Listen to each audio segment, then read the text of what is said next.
sitting here today with one of the biggest legends of the business, superstar Billy Graham. Billy Graham, thank you for being here today. My pleasure, my man, my pleasure. I guess my first question for you is, how do you get into weightlifting? I started weightlifting when I was actually in the 5th grade. My brother was working out, older brother. On the way home from school, he would pick me up and take me to the gym. 5th grade, started lifting weights that early, so stayed with me. Was there any rumors of like maybe stunting your growth or anything? Were you scared of anything like that? Oh, no. Back then, they didn't have any knowledge of weightlifting or bodybuilding. They really don't like adolescents to do it because it does do something to the bone growth, but it never affected anything at all. Do you prefer weightlifting over regular sports? Bodybuilding, yeah. I found regular sports like football, the contact too much. You know, I felt it was kind of fragile, actually, believe it or not. So bodybuilding was and more of an individual sport.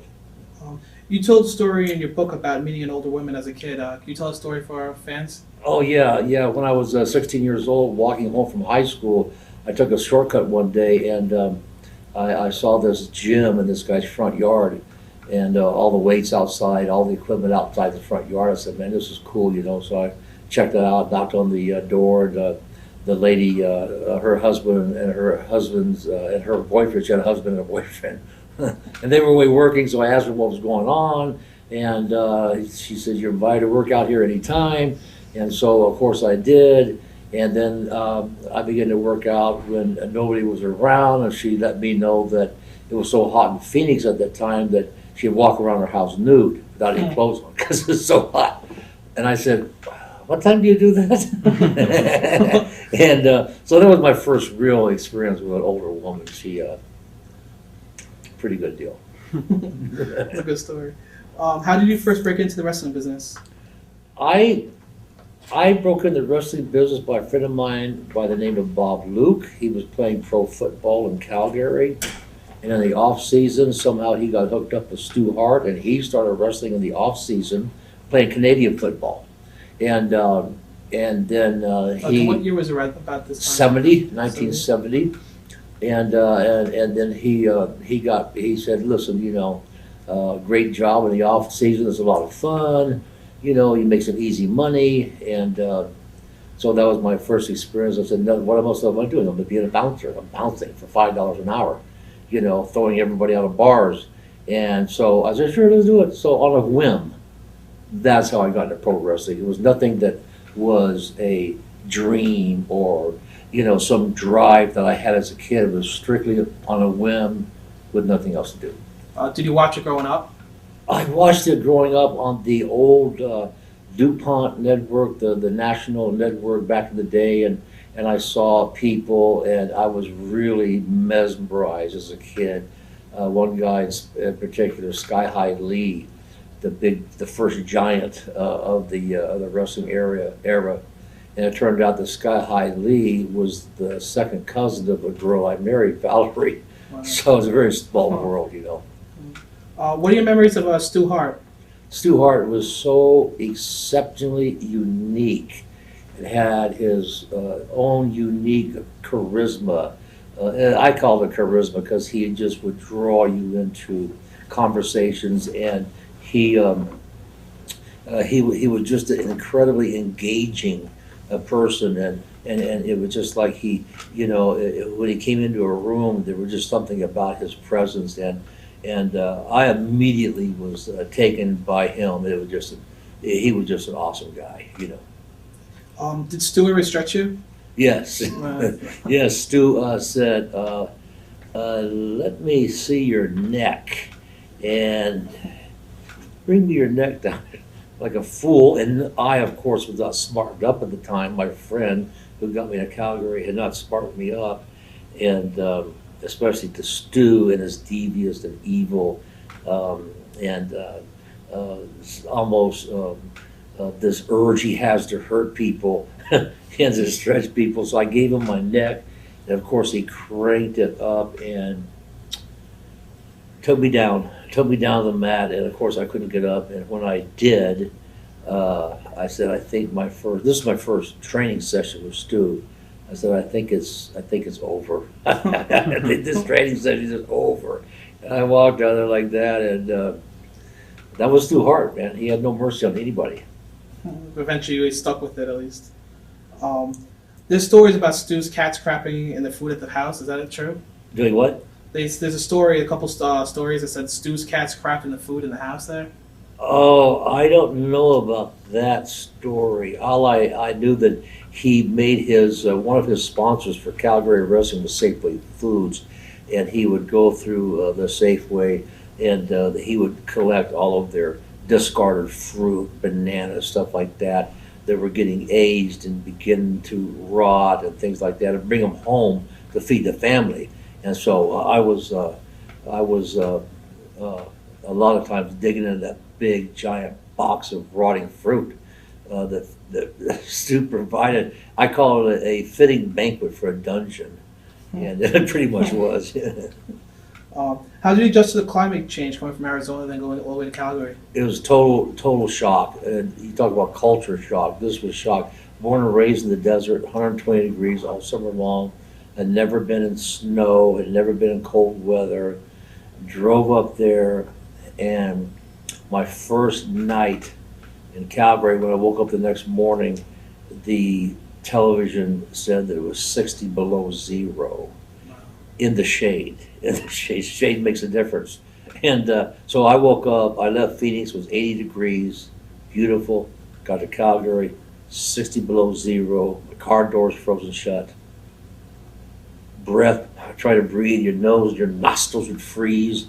Walked on this frozen ice and snow to a restaurant next to the hotel. It was like, man, how could anyone even live in this climate? So it was a huge shock. It was a huge shock. Do you have any good road stories from this time? Road stories. My favorite story is seeing Abdullah the Butcher literally butcher a local Indian in the city of Lethbridge. He bladed this Indian, and I think the Indian's payoff was $15 to come in and do the job for Abdullah. But he bladed this Indian, and it was just like a massacre. It would have fit in right with Custer's Last Stand. Wow. This Indian was back in the locker room. He was just drenched, blood, head to toe, and smiling. He said, "Did I do a good job?" Yeah, you did a good job, bleeding to death. And so that was my first experience at seeing somebody really get bladed, and just like a massacre. It was like a massacre of this guy, and it was a really shocking thing to see someone just profusely bleeding like that, and knowing that Abdullah the Butcher did the deal on him and just kept. So that was my real first thing that will always live with me, seeing this guy butchered like this. You ever know what happened to that guy afterwards? Oh no, never saw him again. Local Indian, and got his little $15 payoff. Took a shower, wrapped his head up, sent him off in the 50 below zero weather, and never saw the guy again. Wow. What are your early memories of Jerry Graham? Dr. Jerry Graham was one of the most, another unique person, and one thing he did in Phoenix that actually made national news back in the day, his mother, he was very close to his mother. His mother went into the hospital. She died in the hospital. The doctors called Jerry Graham, said, "Your mother just passed away." Jerry Graham lost it and went to the hospital with a Bowie knife and a revolver, went in and said, "Where's my mother?" And they all backed off. They said, "Well, your mother passed away. She's over here," Went in and grabbed his mother, threw his deceased mother over his shoulder, walked her out to the car and put her in the car and drove away. Wow. Completely lost it. And of course and then the police converged and finally came back, and they took him down for a mental evaluation, which was obviously the right thing to do. And then it wasn't long after that I was with Jerry Graham, and then he loved his mother so much, it was unbelievable. That all of a sudden, when he found out that his mother had left $500,000 of her money that Jerry Graham thought he was going to get, left it to the Baptist church. And Jerry Graham was not a religious man, and so he freaked out. He freaked out and so that really turned him against any spiritual churches, things like that, because his mother leaving $500,000 to a church. Wow. So that was a big deal, you know. Do you have any positive Jerry Graham roast stories or something that people find humorous? Oh yeah. He told me, Jerry Graham explained to me how to blade yourself. He said, don't go, you know, up and down, vertical, you know, because but a lot of guys did that, of course, because I think they thought it was like a badge of honor. He says, cut your head along with the lines of your forehead, and it blends in. And this was coming from a guy that really could care less about how he looked or how the way he did things, but that was a pearl of wisdom. You see people like Rocky Johnson, dear friend of mine, Josh LeDuc, just the old Sheik, and all these things, gigs going up and down. Well, you reverse it. I probably bladed myself a couple hundred times, and you probably really can't tell it because I went with. That's a real wisdom, a lot of knowledge there, how to blade yourself. You know, how to think how bizarre that is. But that was a real insightful thing that he did for me. What can you tell us about Arnold Skolin that would either surprise us or that we may have never known? I didn't know that much about Arnold. I traveled with him a few times when I was stuck for a ride. He was, without question, a company man. He was devoted to the McMahons. He was one of the best company guys you could ever have, and would never, work the payoffs on bring the money back to Vince and stuff like that. He just adored the McMahons and was total loyal. So that's what I come away with Arnold Skolin. Is that a good thing or a bad thing in your book? Was it a good thing or a bad thing? Is it a good? Yeah. How do you take that? Oh, I see it as a good thing. Yeah, as a good employee, a loyal employee. Someone trustworthy? Huh? Like trustworthy? Trustworthy. Yeah, which is very rare, obviously, in professional wrestling, for anyone not to skim money and work the cash and all that. But this man was honest to the core when it came to working for the McMahons. When did you first get introduced to steroids? I started taking steroids in I started wrestling about 1968, and I was one of the pioneers using steroids. A friend of mine was a bouncer in Phoenix. All of us, the guys were bouncers, weightlifters, football players. A friend of mine came in as an All-American from Arizona State University. He says, Wayne, man, steroids, dude, this little Diana ball, little blue pills, what are you talking about? I didn't even know about it. He said, yeah, man, steroids, I've gained like 20, 25 pounds of muscle. He became an All-American linebacker, my friend, and then went on to become an All-Pro linebacker. So here is a college All-American in 1968 telling me about steroids. So think about the complexity of that with sports and college athletes. We have to go all the way back to 68. And so he introduced me to steroids, and well, lo and behold, this is an awesome deal. You know, steroids, man, they were good. You know, get strong, make you a little more aggressive, which, you know, testosterone makes you aggressive anyway. You know, women are more passive because they don't have any testosterone. So it was a real good thing. Strong, made you recover faster after workouts, and so lo and behold, a college kid told me about steroids. It's amazing, you know. Wow. Do you think steroids are more dangerous today or back then? Actually, steroids could be dangerous at any time. They were dangerous to me only because I abused steroids. I took heavy doses over a prolonged length of time. I'm talking about from 1968, when I met Arnold Schwarzenegger in 1969. From there on out, there was no such thing as cycling or going off or it was just like take steroids. And so if you took them correctly and weaned yourself off and gave yourself down times away from steroids, it didn't take huge amounts, they were very beneficial. But I didn't subscribe to that point of view. I just, more was better. Everything, that was the philosophy. Everything more is better, more is better. And so, but steroids by themselves is a wonderful thing. My mother was prescribed steroids, 1968, after a hospital stay. The doctor gave her steroids. She had to recuperate after this surgery, lost about 25 pounds, took steroids, Dianabol for 30 days, gained about 15 pounds back, healthy. So they're good things, good stuff. You just mentioned Arnold Schwarzenegger. What was it like knowing him? And is there any stories that people don't know about him? Yes, Arnold Schwarzenegger. I met Arnold 1 week after he arrived in this country in late November of 1968. 1 week. We became instant friends, trained with Arnold for the next 5 or 6 years. And Arnold was driven from day one.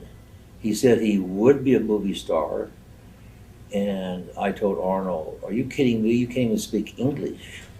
I have to use subtitles. You're so bad at English. And of course, he laughed, and that was his personality, being happy, funny, always joking.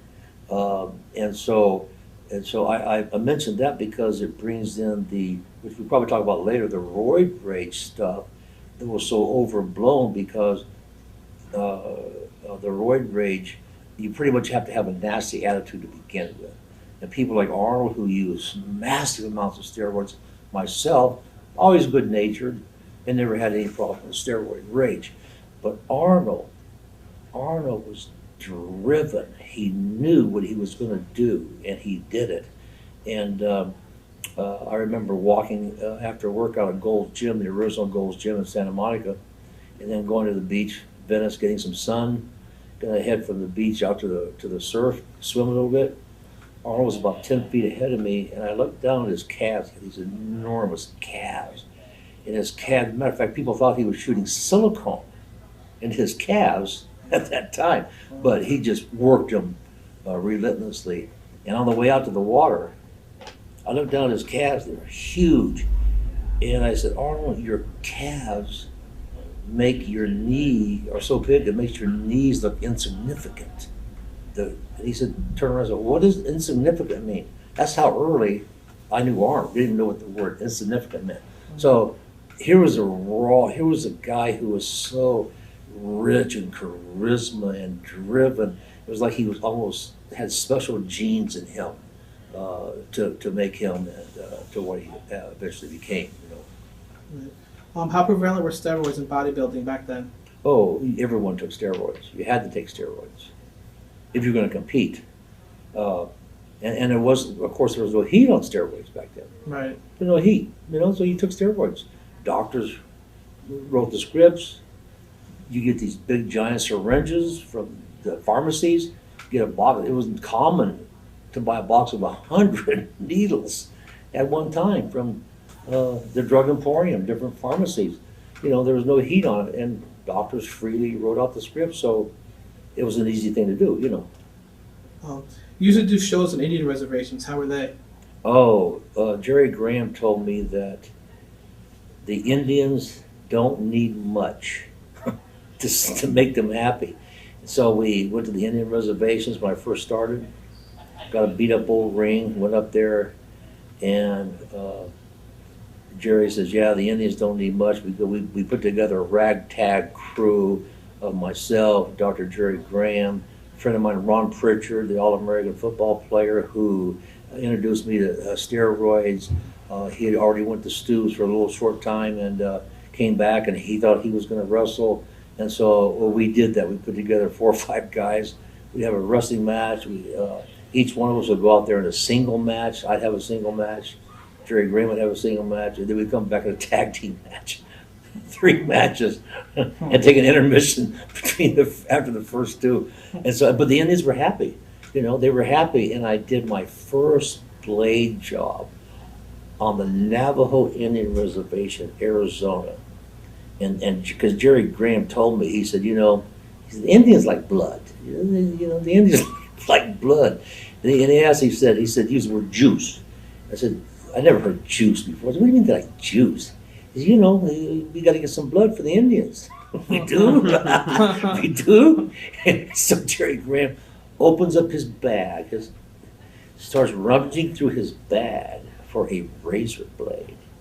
And lo and behold, he found a couple of razor blades that had been used over and over and over.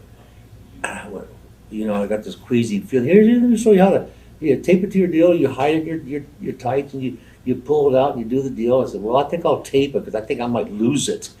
You don't mess around down there. No. Yeah, And so I went out there, did the first match. I bladed myself, and I thought, man, the blood is pouring off of my head. So by the time I get there in the match, walk back to the locker room and look in the mirror, I'm looking to see this mass of blood, man. It's just a little trickle. I just couldn't, I just couldn't do that. So I just went, ink, and there's about that much blood. So disappointed, And then Jerry Graham, of course, goes out there. I actually saw him in the ring wrestling John Todos in Bakersfield when he first had our run there. Pull that blade, and he got the blade out of the bottom of his bag. Been used many times. That's what I use, one of his blades. Think how stupid that is. Just another guy's blade that cuts his head with all times at the bottom of the bag. But I did it. Saw him get this, and while John Todos was punching his head, Jerry Graham was going like this, like this, just about that slow. His whole head, this whole big line just opens up. And I went, oh God, man. But Jerry Graham was awesome. I love the guy, So that was the blade deal on the Indian reservation, And they were easy. They were happy, 3 matches, and I think they paid $2 a piece to get in. The Indian reservation had their own ring. That was a good deal, Right. What are your memories of promoting shows? Me promoting shows. I tried to promote shows, but wasn't allowed to by the Los Angeles, City of Los Angeles Athletic Commission. I was going to promote shows there with a friend of mine, and Ivan Koloff. After we left New York, so let's go run opposition to Mike LaBelle. Went out there, and Mike LaBelle owned the Athletic Commission, and they came up with this rule that wrestlers cannot be promoters at the same time. So it just killed us, And then we said, well, we'll make our wives the promoters. Did the wife, they're going to be the promoters, we'll be the wrestlers. And then they came up with another rule, no family members of a wrestler can be a promoter. So it didn't happen. They They gave you the screws. Yeah. What are your memories of teaming up with Pat Patterson? Oh, Pat Patterson. He was so proficient at being a heel. Pat Patterson versus Ray Stevens was like magic, man. Those guys they were so synchronized, and so it was like magic watching these people wrestle. Pat Patterson was a perfect heel. The timing was what impressed me, was the timing of everything he did. And of course I learned everything about being a heel from Pat Patterson. And so he was an exceptional heel. Right. You've said your match in the past with Patterson against Stevens and Maia was a turning point for you. Why do you say that? Oh yes, because they took me from being still relatively pretty green to a higher level of wrestling. I started out after Calgary, went back to Jerry Graham to Los Angeles, and then Roy Shires heard about me in San Francisco, went up for a tryout match, got the job, and then this level of wrestling was so much far above anything I'd ever done before. But it was truly a university of wrestling. They're so good. So being involved with these 4 guys raised my game, Right. How did you wind up in the AWA?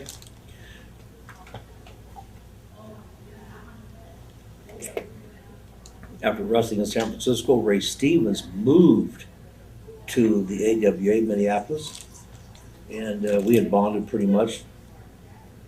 And I got a phone call one day, and Ray said, Billy, why don't you come out here to Minneapolis, man? It's a big man's territory. You make a lot more money.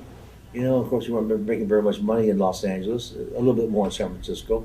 And it was a phone call, a simple phone call from Ray Stevens. And got the phone call. He says, come on out, you make a lot of money. He put the word in for me. So if Ray Stevens tells a promoter, this guy will be good for you, well, you're going to leave Ray Stevens. So it was a phone call by Ray Stevens, and that's simple. So Ray Stevens is very influential in your career? Yeah, Ray Stevens was my wrestling hero. I just idolized him, and he and Patterson, of course.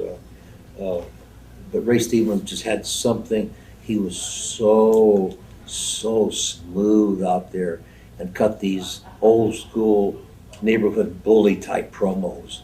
You know, it was just like magic with those guys, and so he was pretty much my wrestling idol.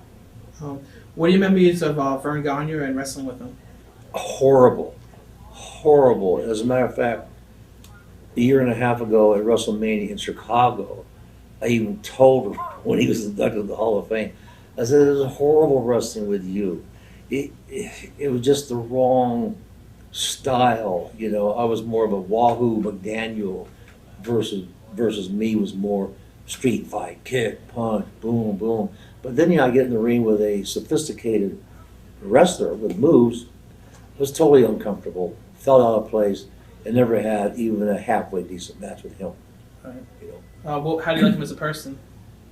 How did you like him as a person? I didn't socialize, and never saw him anywhere else except in a locker room or at the office. And he was at that time, he was very dominating. And the owner, the booker, you know, but we were making a lot of money with Vern, so you liked that aspect. But he was very, you know, projected himself to be way above all the rest of the wrestlers, you know. Right. What are your memories of Billy Robinson?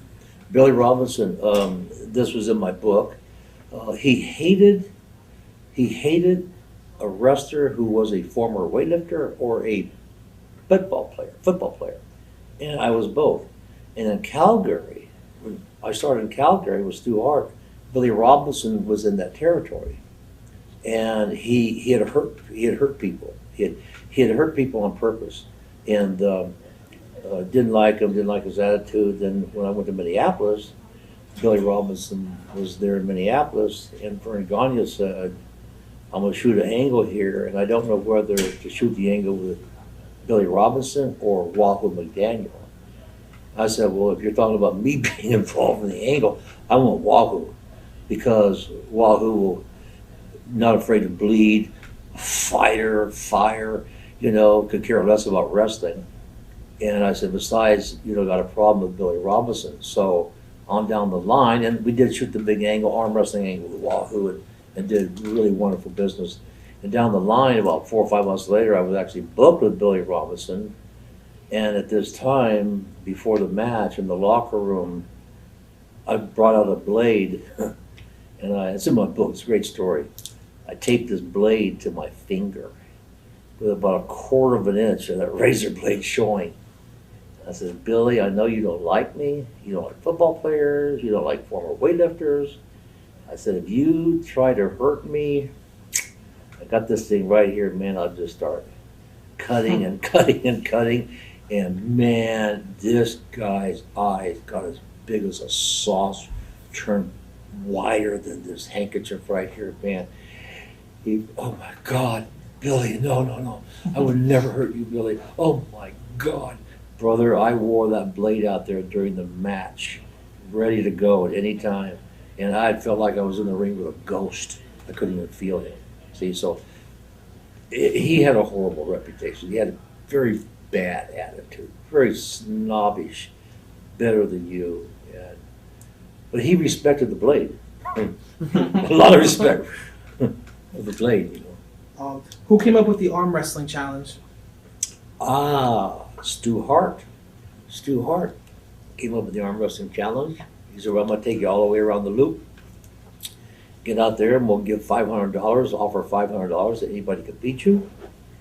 I said, you might as well offer $1,000 to $5,000. I said, none of these farmers are going to beat me. Well, I'm bench pressing 600 pounds. I'm full of steroids. I am strong. And I knew how to arm wrestle. I knew all the gimmicks, all the little tricks, leverage, stuff like that. And so that's what we did. Went around the loop. And I said, do offer $1,000. Offer $1,000. So anybody in the audience, challenge, anybody, come up out of the ring.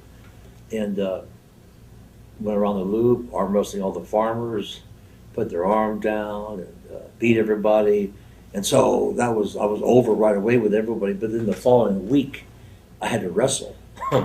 When they saw me wrestle, I lost my heat, man. I couldn't wrestle. They went, the guy got arm wrestle, but he can't wrestle. So, but that spurred the arm wrestling angle in my head. So I took that with me throughout the rest of my career. Right. What are your memories of a young Ric Flair? Oh, Ric Flair. Ric Flair gave me my first set of weights when I went to Minneapolis.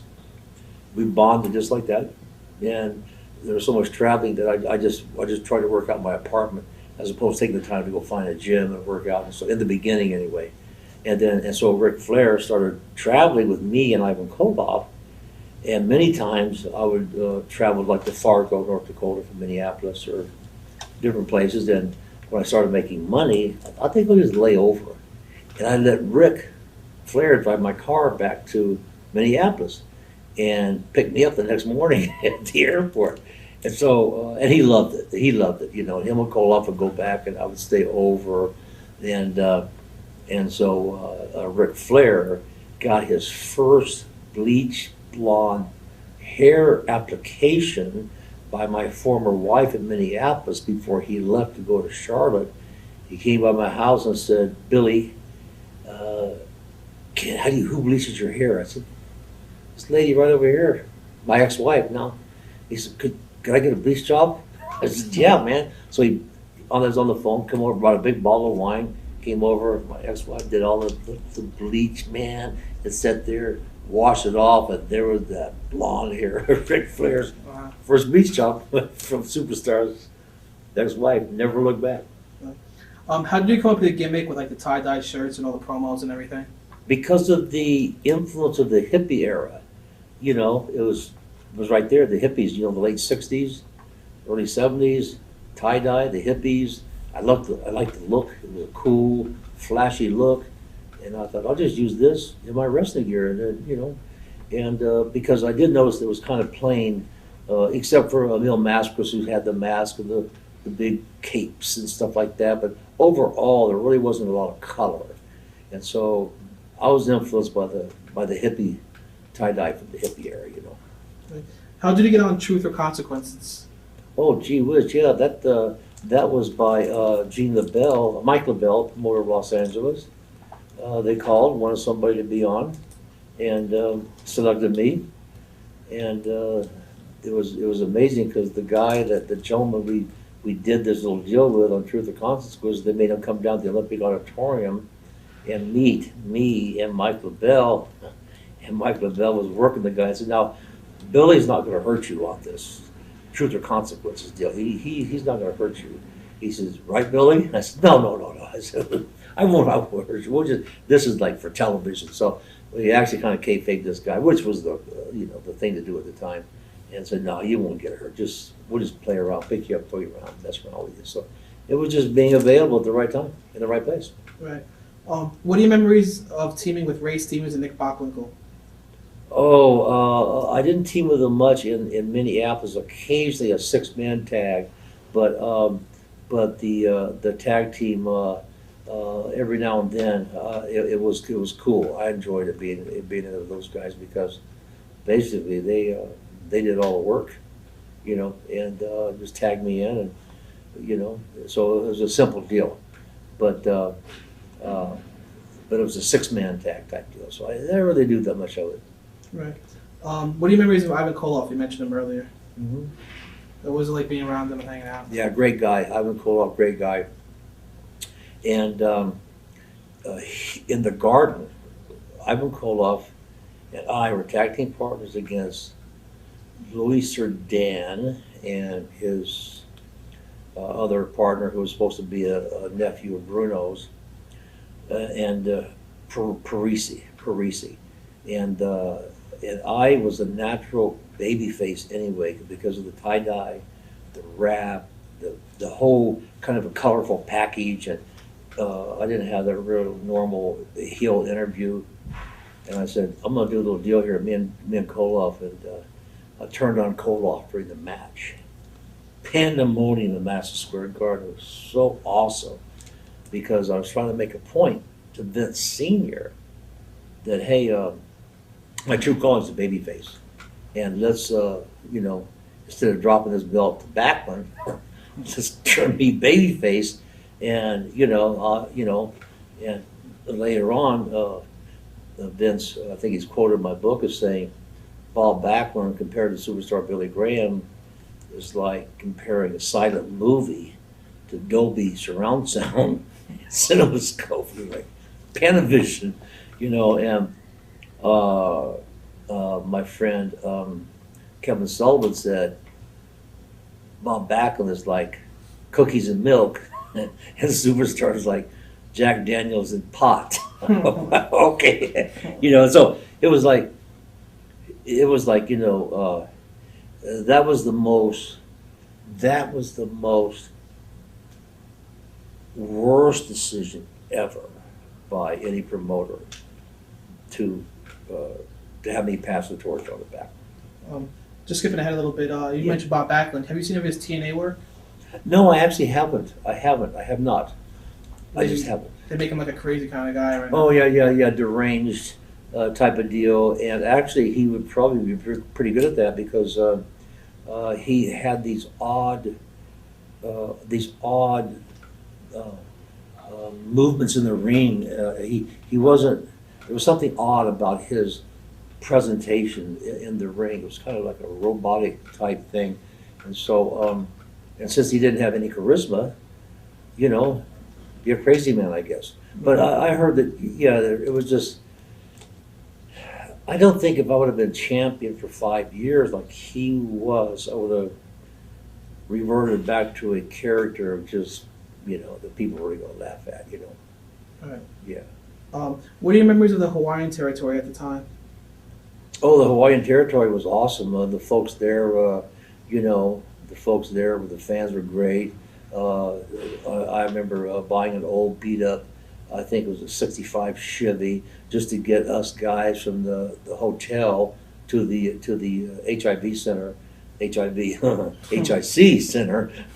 So, wow, That's boy. a bad center to go to. That's a bad center, isn't it? Yeah, boy, talk about culture.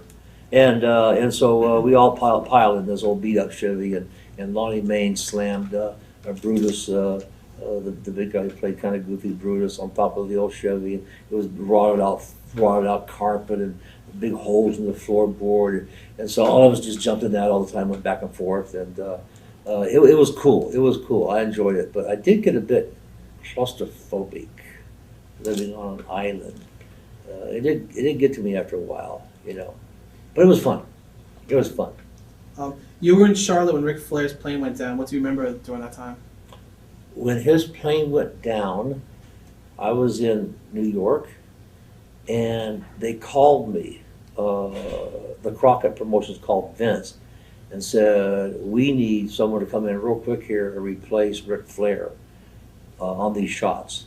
And so they asked me to come in and take Ric Flair shots. And when I got there, I walked in Ric Flair's house, and he's in there with all the apparatus, from the hospital, all the traction equipment, all the special equipment. Went in, looked at him laying on his back. He started laughing. He said, "I'll be back. I'll be." Yeah, I know. I'm going to take some of your shots, and sure enough, he came back stronger than ever off an airplane wreck. So it was cool. It was a lot of fun.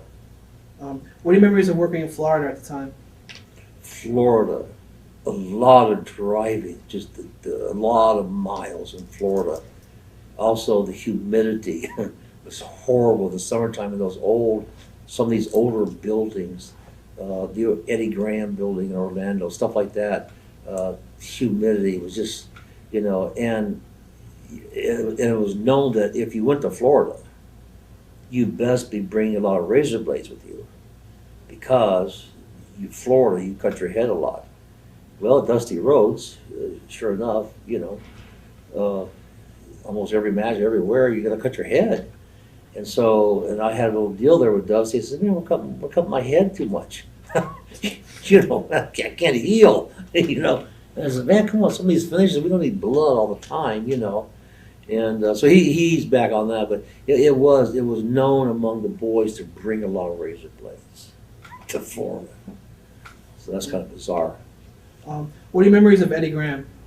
A lot of people say he's one of the best bookers of all time. Yeah, genius in his finishes, an absolute genius. And it was he was really, really, really a deep person. Of course, just had a lot of troubles when I was there, as you know. He got involved in that scam about the land sale and all that. And one of the funniest things I ever saw was when he brought Sailor Art Thomas in to work with me around Florida for a while after I was through with Dusty. And going over, he had finishes were complicated finishes. These finishes, Roy Shires, San Francisco, Eddie Graham, had the reputation of the two best finishing people in the business. And these were complicated finishes. And poor Sailor Art Thomas would sit there and say, "Eddie, would you repeat that, please?" And Eddie Graham, he just smiled. He just smiled. "Sure, Sailor." So we go through the finish 3 or 4 times, but he was an amazing genius when it came to the finishes of wrestling. Right. What happened when the doctor prescribed you steroids in 1975 for your injury? What happened when? In 1975, you were prescribed steroids for your injury? For injury, 75. I don't think I was ever prescribed steroids for injury. Oh, okay. I don't think so, no. I just took them. Right, you never prescribed them ever? Oh, I'd taken prescribed steroids, yeah. Right, but not them. But not for injury. Okay. No. What are your early memories of wrestling in Charlotte? A lot of road trips, a lot of travel, but very enthusiastic fans. Very enthusiastic fans. Great fans who really got into it, And I remember when Dusty finally turned me babyface there, and I went over to the babyface side. I remember Robert Gibson and the what was it, Rock and Roll Express? That kid, I think that was the deal. Rock and Roll Express. Yeah, he said, "Superstar." He said, "You got to be careful now. You're on the babyface side here in Charlotte." He said, "Man, you go into the ring, these girls will grab your testicles." What? Brother? He said, "Yeah, the mark girls, they'll grab your crotch, dude, on the way to the ring." Well, they will be grabbing my crotch because I don't look like you guys. Rock and roll. So that's a good word there. I watch out for that. Oh, okay. So it does show you how bold these girls were. But it was fantastic fans, without a doubt. What do you remember about Vince Sr. contacting you and proposing you for your title run? About him contacting me? Yeah. Yeah, he contacted me and told Eddie Graham when I was wrestling in Florida with Eddie that he was going to pick me as Bruno wanted to step back and slow down, pick me to have a run as the first heel, a real heel that had a real run. And so we went over, flew from Tampa to Fort Lauderdale, Vince Sr.'s house. Eddie Graham and I sat down, visited with Vince. He said, "This is what I want to do.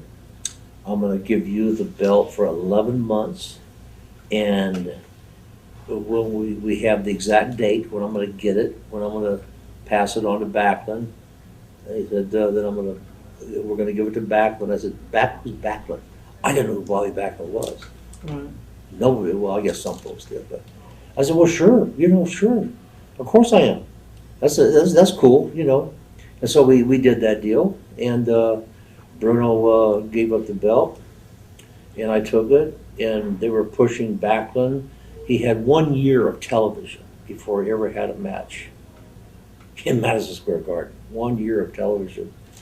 And I remember Dusty telling me that Vince was asking him, Vince Sr., he said, Dusty, how do I get this guy charisma? How do I get charisma in this guy? And Dusty said, you can't. You got to kind of be born with charisma. You just can't say, you are going to get this charisma. Because then it's forced and contrived. And Vince Sr. even asked me the same thing. I said, Vince, the kid doesn't have it. There's no charisma there. Incredible story. After I lost that, gave that belt to Bachman, the return match in Madison Square Garden, Bachman comes out. He loved this long black boxing robe. It was a boxing robe. You go back and look at photos. This long boxing robe. He had the belt on. And he had the boxing robe over the belt. Couldn't see the belt. I just gave him the belt. Vince Sr. in the hallway, I was doing my tie-dye stuff, and I was getting ready to go out first, and Vince said, Bobby, where's the belt? Where's the belt? Excuse me. Right here, he pulled it open. He says, Bobby, we have to see the belt. The belt is all about the belt, you know? And Bachman says to Vince, but Vince, I like my robe. I like my robe. This is true now, folks. Imagine saying that to Vince McMahon. I like my robe. And there was something innocently childish about Bob Backlund. There was that's a childish statement, you know. You think about that statement, I like my robe. That's almost childlike. And so there was that side of Bobby, very, very nice guy, but there was that odd side, and Vince just lost it. And sure enough, man, he wore that robe out to the ring, man, and but it wasn't long after that Vince convinced him to just throw away the robe, put the towel around the neck like Bruno did, a little white towel around the neck, and do that deal. But it was a very, very hard transition for me, even though I knew it was going to happen, because I started getting over so well, and business was so good, and I was actually the fans were turning me at the time. I was ready to turn babyface, you know. Knowing like all these stories you just told us, were you surprised they would still get back on the belt even though they had no charisma and didn't seem to be all there? Yes. And were you like the only one who thought that? Was the whole locker room thinking that too? Yes, they were shocked. Everyone was shocked, but this was the deal, man. Eddie Graham and Vern Gagne sold Vince Sr. on Bob Backlund. They said, here is your next Bruno Sammartino ethnic. Here's a kid from the Midwest. You know, Bruno, Italian, ethnic. Well, here's a Midwest kid. Well, yeah, here is a Midwest kid, but doesn't have any charisma. And these folks convinced Senior to put the deal on Bobby Backlund, man, and people tried to talk him out of it. And he had so much pride, Vince Senior had so much pride that once he made a commitment, even though he knew he was doing wrong, pride, man, pride, he wouldn't turn it around. And he gave it to Backlund, and he had so many guys on the cards because the house is just, you know, and he knew he was making a mistake, but he was so hard-headed, so much pride. He went with it anyway. In your opinion, if you had to drop it and not be turned babyface, who would you dropped it to? And okay, I would have loved to have dropped it to, another. Are you talking about another babyface? If I was going to stay heel, if you were to stay heel and not turn, because you said you want to turn babyface with the belts. Yeah. If they kept you heel, who would you rather lose it to? Yeah, I would have rather given it to anybody but Backlund. Pete Sanchez. You know, Johnny Rods. Johnny Rods. Yeah, Johnny Rods was a good worker. Yeah, he was a good worker, you know. And Johnny Rods could cut a halfway decent promo. He went out there and did that Jabba Rook deal, you know, with LaBelle. But this kid, he was so void of charisma. He was void. He was blank, and everybody could feel it. Everybody could sense it. That this kid is getting the holy grail here, man. And he just like a goofy kid, you know, nice kid. But people, matter of fact, Bruno, when I had my last match with Bruno in the Spectrum the night before, Saturday night before the Monday, I lost the belt in Madison Square Garden to Backlund. Bruno didn't even know about it. I said, yeah, I got to give this thing to this kid, money in the garden. He went, oh my God, you got to be kidding me. Vince is going to put this thing on this kid. And I said, yeah. And I came very close that night as a cage match at the Spectrum. Big sellout, turned away maybe 5,000 people. Me and Bruno in a cage. Big blow-up deal. I said, you know what, Bruno, I just made this back to you tonight. He went, what? I said, yeah, I just may give this thing, I got to give this thing to this kid, and Bruno said, man, I'd love to do it. He said, but you know what? Let's not do it, And I said, well, you know what? I might do it. No matter what, and I won't put the heat on you, but so we didn't do it. We didn't do it, and but I came off. Friday night was in Pittsburgh with Ivan Putski, cage match, sellout, turned away thousands.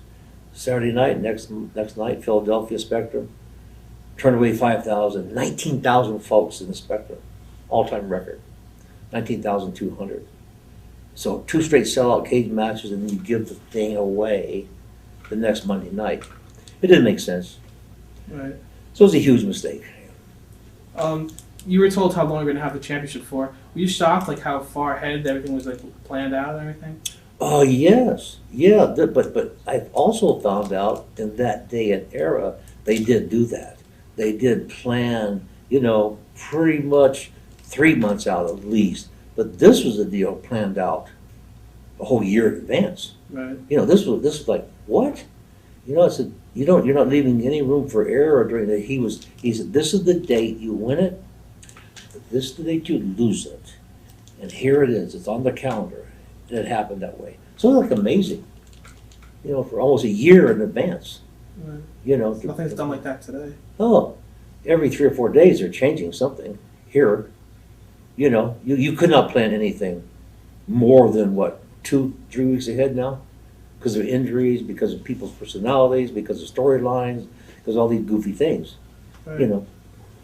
Did you feel a lot of pressure when you came in that if you didn't get over, they wouldn't give you the belt at all? Pressure prior to receiving the belt? Yeah, after they told you. No, because I was already there in '75. See, this was back around '77, so I was already there, and I knew how over I was, and how I just came in there, and it was just like magic. It hooked up with the fans on the East Coast. So I had no problem at all. You knew it would work. Oh yeah. What are your memories of the Grand Wizard? Oh, great! He was like a live cartoon character, without a doubt. He the Grand Wizard, the turbans and all the goofy little promos. He was like a little live cartoon character. Never socialized, of course. But he's just a funny guy and a great manager. And I told Vince when I came in, Vince McMahon Sr. He brought me in. He says, Billy, I want you to meet the Wiz, the Wiz. He said, I'm gonna put the Wiz with you. Vince Sr. said, he's the best mouthpiece in the business.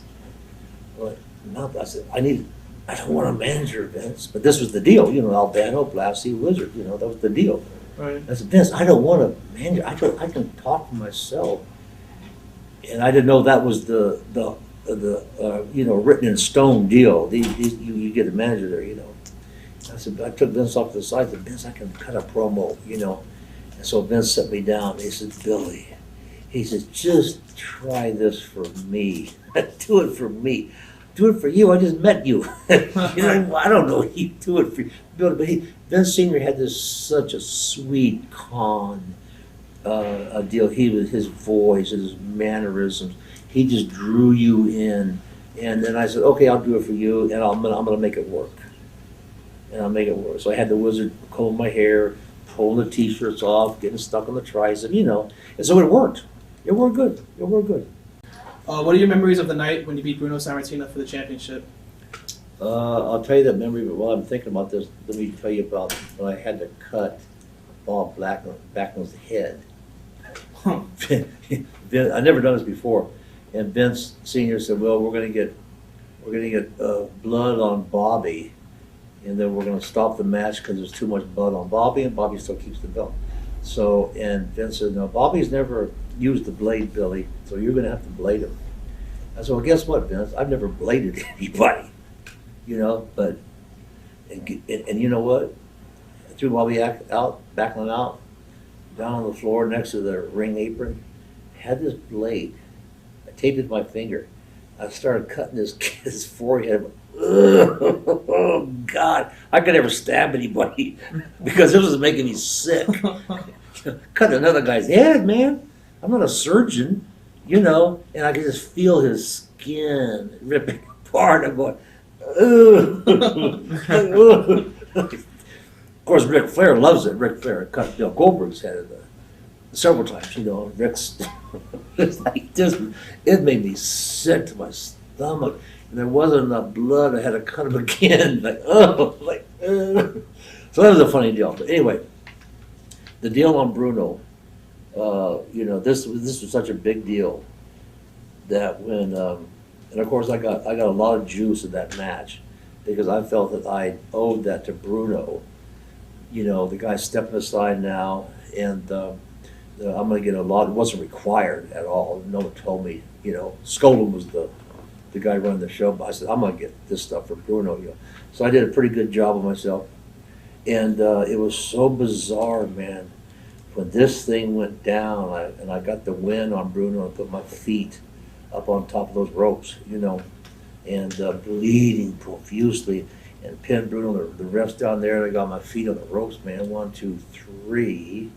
And I rolled over, and the people, they heard that 3 deal, and they knew that, oh, this is real. And I got up, and when they saw the ref raise my hand, man, here comes the beer, and here comes the, and here comes the rumble, man, from the fans, like, and it was like total chaos, man. And the photographer George Napolitano, the longtime photo guy, my real good friend of mine. I smartened George up that night. I went down from New York to Baltimore with George. And George, we're going to do a deal tonight. You're going to get the exclusive photos. He said, I don't believe you. I don't believe you. Said, yeah, you what? Bring your camera. And so I positioned George. When I got that belt, I said, George, I told him before, when I get that belt, I got to document this thing. Got to have that belt up there. So George got some great shots with the belt, the blood, and all that. And the skull looked like what happened. Well, man, the crap hit the fan when he handed me that belt, and they knew this deal had just gone down. And man, they closed in the marks. The fans closed in all past the cops. And man, I had to whirlwind this belt to get out of the ring onto the floor to get back to the locker room. I was whacking people, and I was getting kicked and spit on and punched, beer. And, by the time I got back, somebody peed in a cup. And I got that. Urine. And I got all the blood on me, and the beer, and all the spit, and the people, people cut me off, and had to do this helicopter deal to get back to the locker room, And man, it was like this thing was real to these folks. That was a big deal, especially cheating and getting away with it. It was a big deal. So, I got back there, and I said, man, I took a quick shower, undid the deal, showered up, and Bruno, I went by Bruno's locker deal, had a little separate area there. And I said, Bruno, thanks, man. I said, I'd like to talk to you, but I need to get out of this building. He says, yes, you do.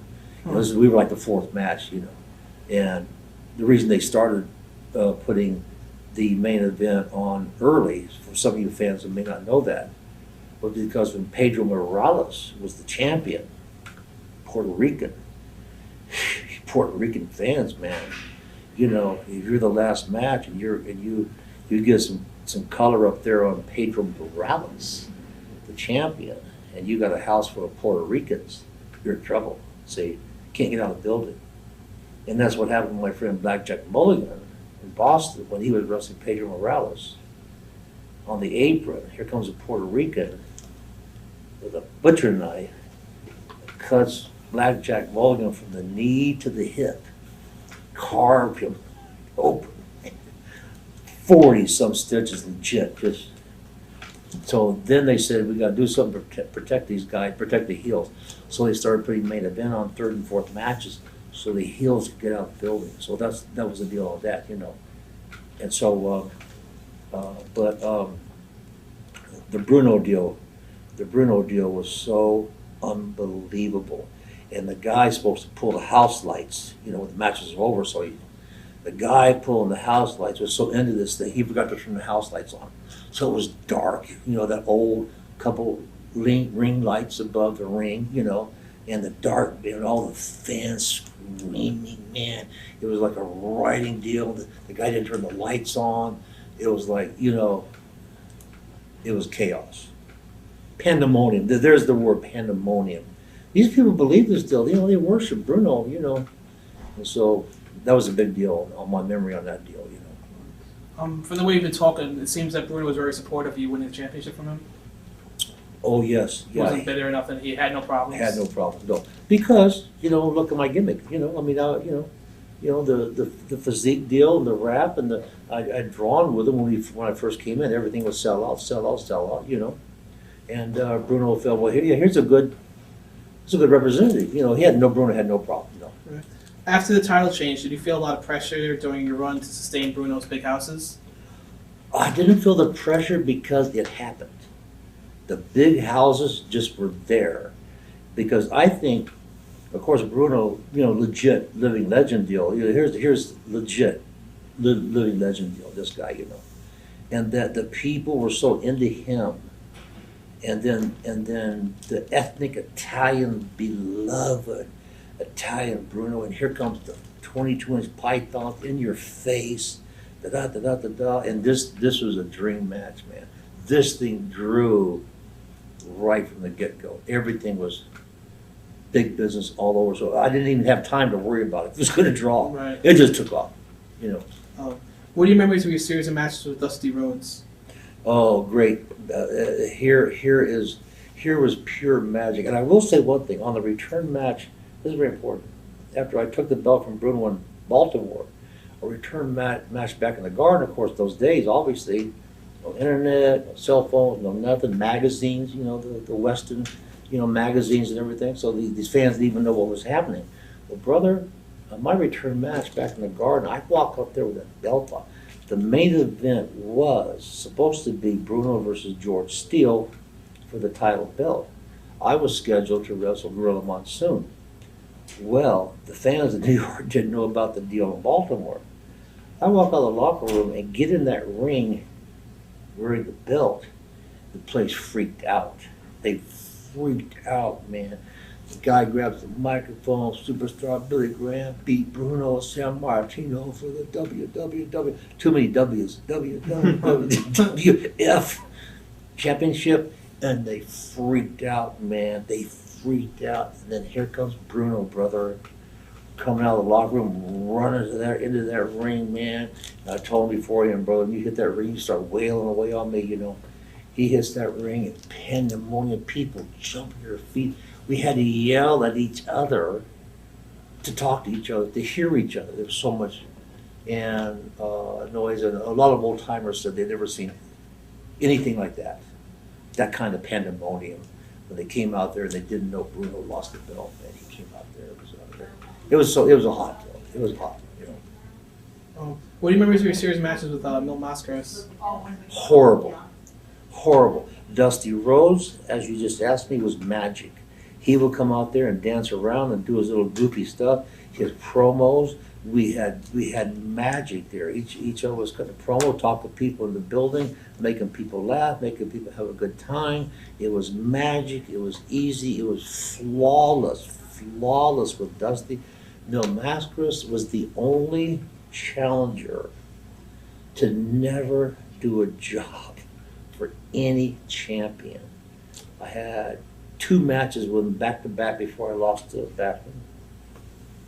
And they had, the finishes had to be okayed by Mil Mascaras.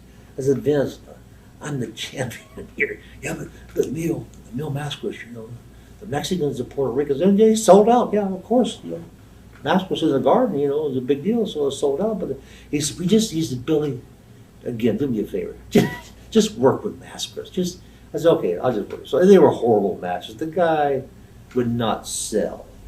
He refused to sell, and also, how can you see a guy hurt if he has a mask covering his face? You can't see expressions. Especially no TV. They're close. Well, no TV. You got a mask.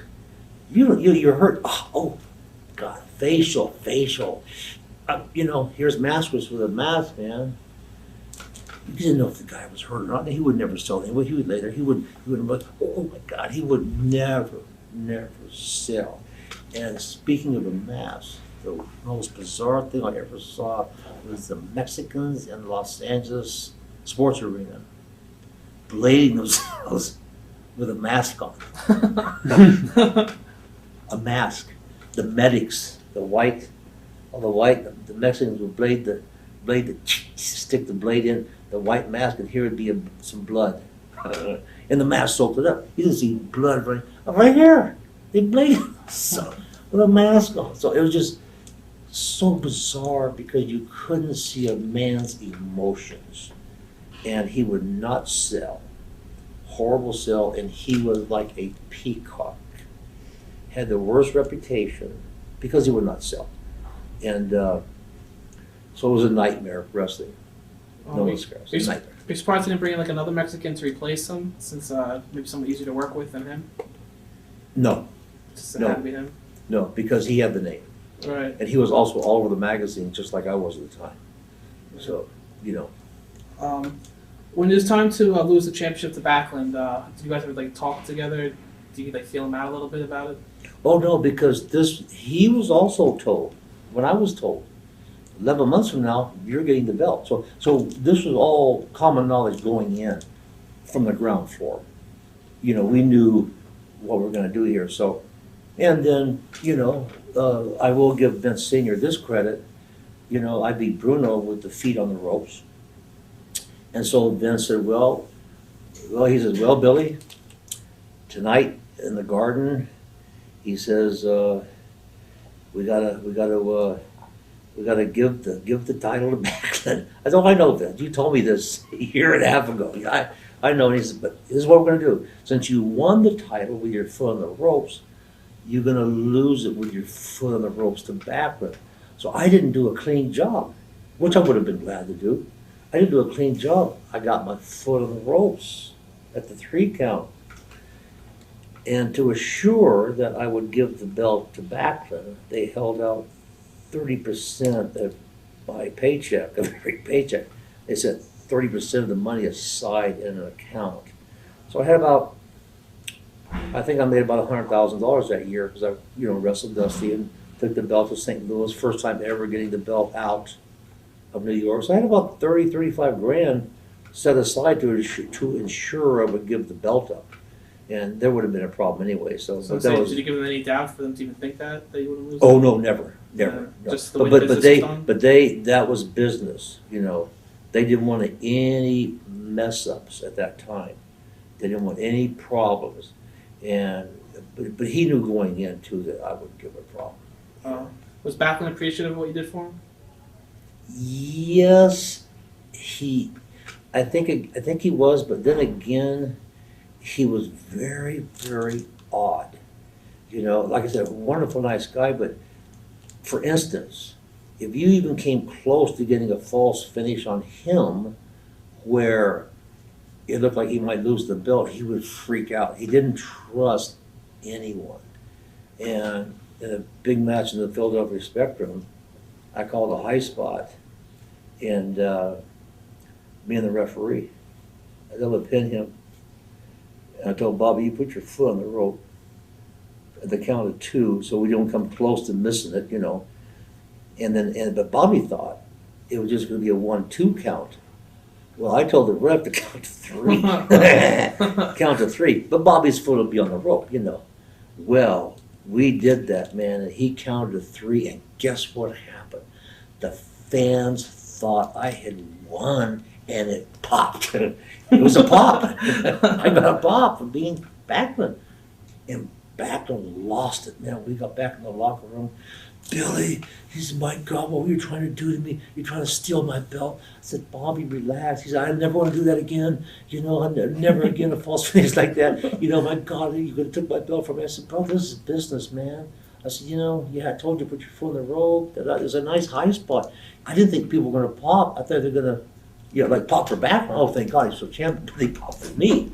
Like, oh my God, this guy's still champion. Crap. You know. Even back then, they liked the cool heel back then. Oh yes, yeah. And you know the deal. They call him Howdy Doody. You know, they called Bobby Backlund Howdy Doody because he did have freckles, and he was very robotic with no charisma. And at that time, the first banners for Superstar started appearing. First homemade T-shirts, Superstar Billy Graham, and lo and behold, I suggested to Vince Sr. Vince, well, we make some T-shirts up here. Brother, Vince Sr. tells me I'm not in the marketing business. I'm in the wrestling business. Well, you talk about old school, you know, think of the T-shirts you could sell. And Vince, I'm not a marketing man. I'm a promoter. Well, we know now what marketing's all about, but that shows you how old school people could have been, you know. Do we get upset thinking about how much money you could have made like today? yeah, I did. But also, they saw it coming with my presentation, how fans were turning for me because of the charisma, the tie dye. You know, I cut a promo for Madison Square Garden as a heel, and I would tell Vince Jr. holding the microphone that, listen, man, I have bought a block of 50 tickets, ringside tickets, for the hookers, for the lowriders, for the thieves. I said, these are really good people here. They just so you you cut a promo like that, well, people are going to laugh at that at home. He bought tickets for prostitutes. He bought tickets for drug dealers, for lowriders, for the common criminal. Well, of course I didn't. But so with things like that, it really started turning me towards babyface. If you saw Backlund today, what kind of terms are you guys on? Oh, I haven't seen him. Like if you saw him at a convention, just I'd give him a big hug. Oh yeah, it's not his fault. Right. It's not his fault that he didn't have charisma or that he was picked. It was Vince Sr.'s fault and the other guys involved. So you can't blame Backlund. Well, you're going to blame some guy because he gets a belt? Right. See, that's weird thinking on a lot of people's, their mind. Like, blame the guy, blame the promoter for making a decision. Right. No, I'll give, As a champion, did you socialize after shows with celebrities? No, I was a loner. Went out, traveled alone, ate alone, and of course I have my future wife Valerie with me a lot, and so I was just a loner, and that was it. What do you remember about Vince Jr. during this time? Vince Jr. loved bodybuilding, as most of us all know, and he was mesmerized at the big 22-inch guns, that I had, and of course I didn't socialize with Vince because I was the heel, and then it just didn't work to be around it was so old school thinking, and but he was just a lot of fun. He had loved the promos, he loved the bodybuilding, he loved the whole deal, and but he did know that he bodybuilder worked out with Bob Backlund a lot on the road when we were doing TV and stuff like that, and so he really enjoyed me and the whole gimmick, Right. Do you remember Captain Lou Albano being constantly fired at the tapings? Yes, Captain Lou Albano. One time in the Garden, went out there during Bruno's match. He was managing whoever, maybe Stan Hansen or somebody. And I saw the night Bruno got his neck broke. I saw that. And Captain Lou Albano went out there. Hansen and took some shots from Bruno and started, Albano started cutting his head, his cheeks, put rubber bands to his cheeks. He said, yeah, Billy, I just slipped one day and got my cheeks, so I just started cutting my cheeks. He went out there and cut himself to bleeding with a big blade and threw the blade up in the air in the middle of the ring. And Vince Sr. gets back to the locker room. Lou, my God, what are you doing? This is the garden. A blade, man, some sort of a knife. Huh. A weird deal. And he said, he left in the ring. The commissioners saw this thing and saw the knife, the gimmick, whatever he had. And they got it, man. They said, what is this all about? And Vince, Captain Albano, came back and said, my God. Vince was pleading. He said, this is the garden. Because the garden was everything, That was it, He said, I can't lose the garden, Lou. I can't lose the garden. And he lost it that night. Didn't lose the garden. But Captain Lou, man, was saying, yeah, but the old man fired me again. The old man fired me again. Of course, Captain Lou had a lot of fire water, going through his veins. But yeah, he was awesome. The guy was awesome. But he was always telling everybody, Vince fired him. How come you didn't have a big series of rematches with Bob Backlund? I had the three, and the third one was the cage, and around. And I think that what happened was Vince, knowing that I was pretty much ready to turn babyface, had to get me away from Backlund because the fans had started, liking my deal and everything, and they weren't liking Backlund.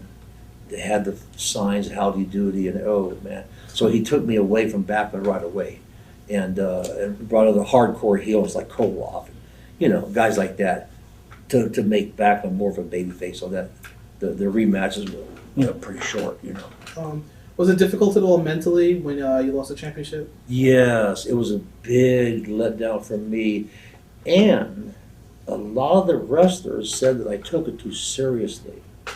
But the reason I took it seriously was, first of all, Backlund obviously was not the guy to give it to. If I was to give it to Terry Funk, well, I would have gladly given the thing to Terry Funk, or, guys like that. But since Backlund was not the guy, I felt like, and here I am moving, boy, babyface time. Here's my real deal as a babyface, this thing is really turning, that I was pretty much devastated by having to turn it over, pass the torch. And everyone said, man, you're taking the thing too seriously. But I said, wait a minute, brother. This is not Shreveport, Louisiana. Right. This is not Austin, Texas. This is New York City and Madison Square Garden. This is the big deal here. This is a very big deal. This could be a 5-year run type deal. This is a Tampa. With all due respect to the fans of Tampa. So that's why I took it serious. It was and I knew it was a once in a lifetime shot. Right. How heavy was your drug use during this time? My heavy drug use came when I made my karate deal. I didn't take a lot of steroids when I was champion, but I did take a lot of downers and a lot of sleepers and stuff like that, because I was always training. But the depression, actually, after I had to lose that thing and then come back around, I'm just going to change my gimmick. I'm going to do a karate. I'm going to do a boring gimmick, because I don't want to come back as Superstar Billy Graham, because I'm not going to win the thing back. It'd just be like another defeat with this kid here. So I thought of this karate gimmick, and I was so depressed anyway from having to give this thing up. I just really started doing drugs, man. And of course, Dr. Zahorian supplied plenty of drugs for all the guys. And so I stopped taking steroids. I got so into downers, and I got deeper in depression, and all the overdoses I had.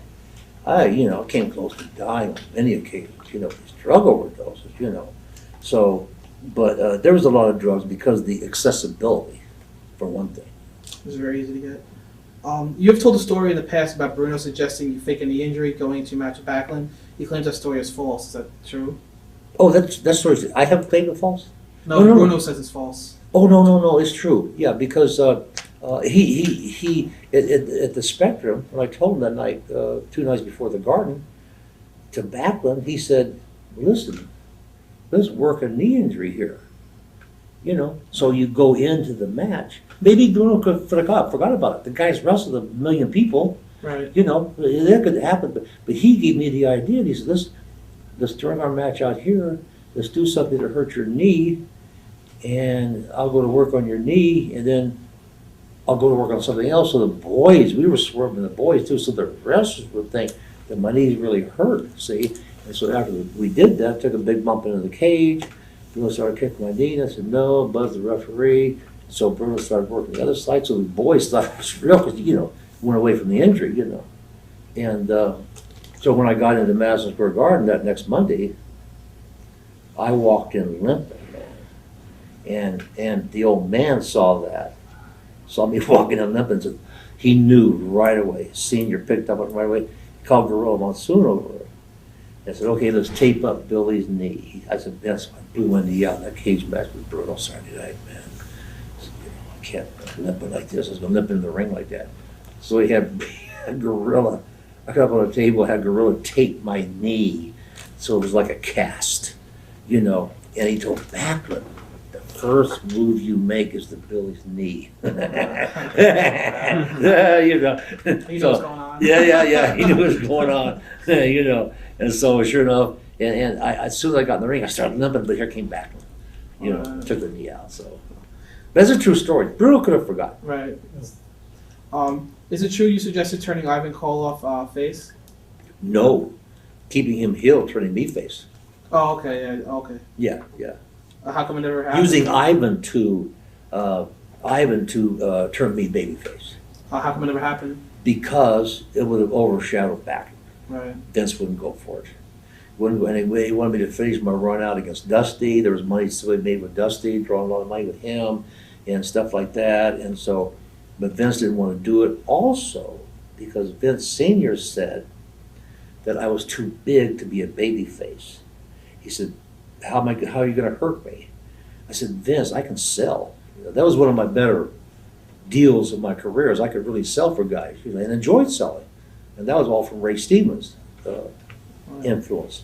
I said, Vince, I can sell. He said, yeah, but Billy, you're too big. He said, nobody will get sympathy for you. And I said, I'll make them get sympathy for me. So that was another deal that Vince would not turn me babyface, especially as a champion. You know, but he was wrong. Obviously, he was I was wrong. going to say, do you think if Vince Jr. was booking, he would have done it? Oh, Vince Jr. would have did it in a heartbeat. He would have changed everything. Oh, yeah. Vince has gone on record as saying that, you know, I would have been his Hulk Hogan. Vince Jr.'s Hulk Hogan, you know. Is it true that you were working construction less than a year after your championship run? Oh, yes. I had just fell apart and did the deal, went out there and didn't want to wrestle anymore. Had a friend of mine putting in underground sprinkler systems and very nice homes in the valley there, and I just started working construction and could care less about wrestling because the despondency of having to give this thing up, to giving it back to Bruno, of course, or as I mentioned earlier, Terry Funk, or somebody who really had it. Mm-hmm. You know, but to give it this, again, a nice guy, but someone who was so far down the charismatic scale, it was very depressing, you know. Were people surprised to see you at a construction site? Not in Phoenix, really. It wasn't a big deal. It wasn't a big deal. It was in New York, it would be. Yes. New York was a big deal. Right. How badly broken down was your body at the time? My body didn't start broken down until after that karate run, and all the prolonged use of steroids started doing a lot of damage to my hips and my ankles and my back. And so it was after that the years of steroid use started catching up with me physically. In the 1980s, you tried out for the strongman contest. How difficult was the training for that? Oh, it was very difficult because of my body and the all the injuries that I had. I had just taken huge amounts of steroids, huge amounts of pain pills to do this thing. And it was like, man, I'm not a strong man type guy. Like Ken Patera, you know, more bulky looking guys. I just didn't have it, you know. And so the first event was the log lift. You lift a big log over your head. And I thought, man, you know what I'm gonna do? Sports Illustrated was there, of course, and all that stuff, you know. I said, I'm gonna do a blade jump. I'm gonna do a blade jump here, man. You know, I'm gonna do the deal here. All the photographers, Sports Illustrated, European magazines, this was a big deal at the time. I thought, man, I'll put the blade here and I'll do the log lift, you know, and on the way up I'll just, you know, butt my head and work and throw the log down and go down and come up with the blood, you know, the blood like this, you know, and that freaked all those guys out. That would freak everybody out, you know, and then go after the log, crawl after the log, get the log and try to do it again, you know, bleeding profusely. And I went, that's really cool, but if I got caught, you know, well, the doctors, you know, I'm trying to get rid of the blade. You know, if they caught me with a razor blade, well, talk about getting disqualified, man. I would have been on the first flight out of there, you know. So I didn't do it, but it would have been fun. How did you wind up working the Memphis territory around this time? The what territory? The Memphis? By accident, because I really didn't want to wrestle anymore.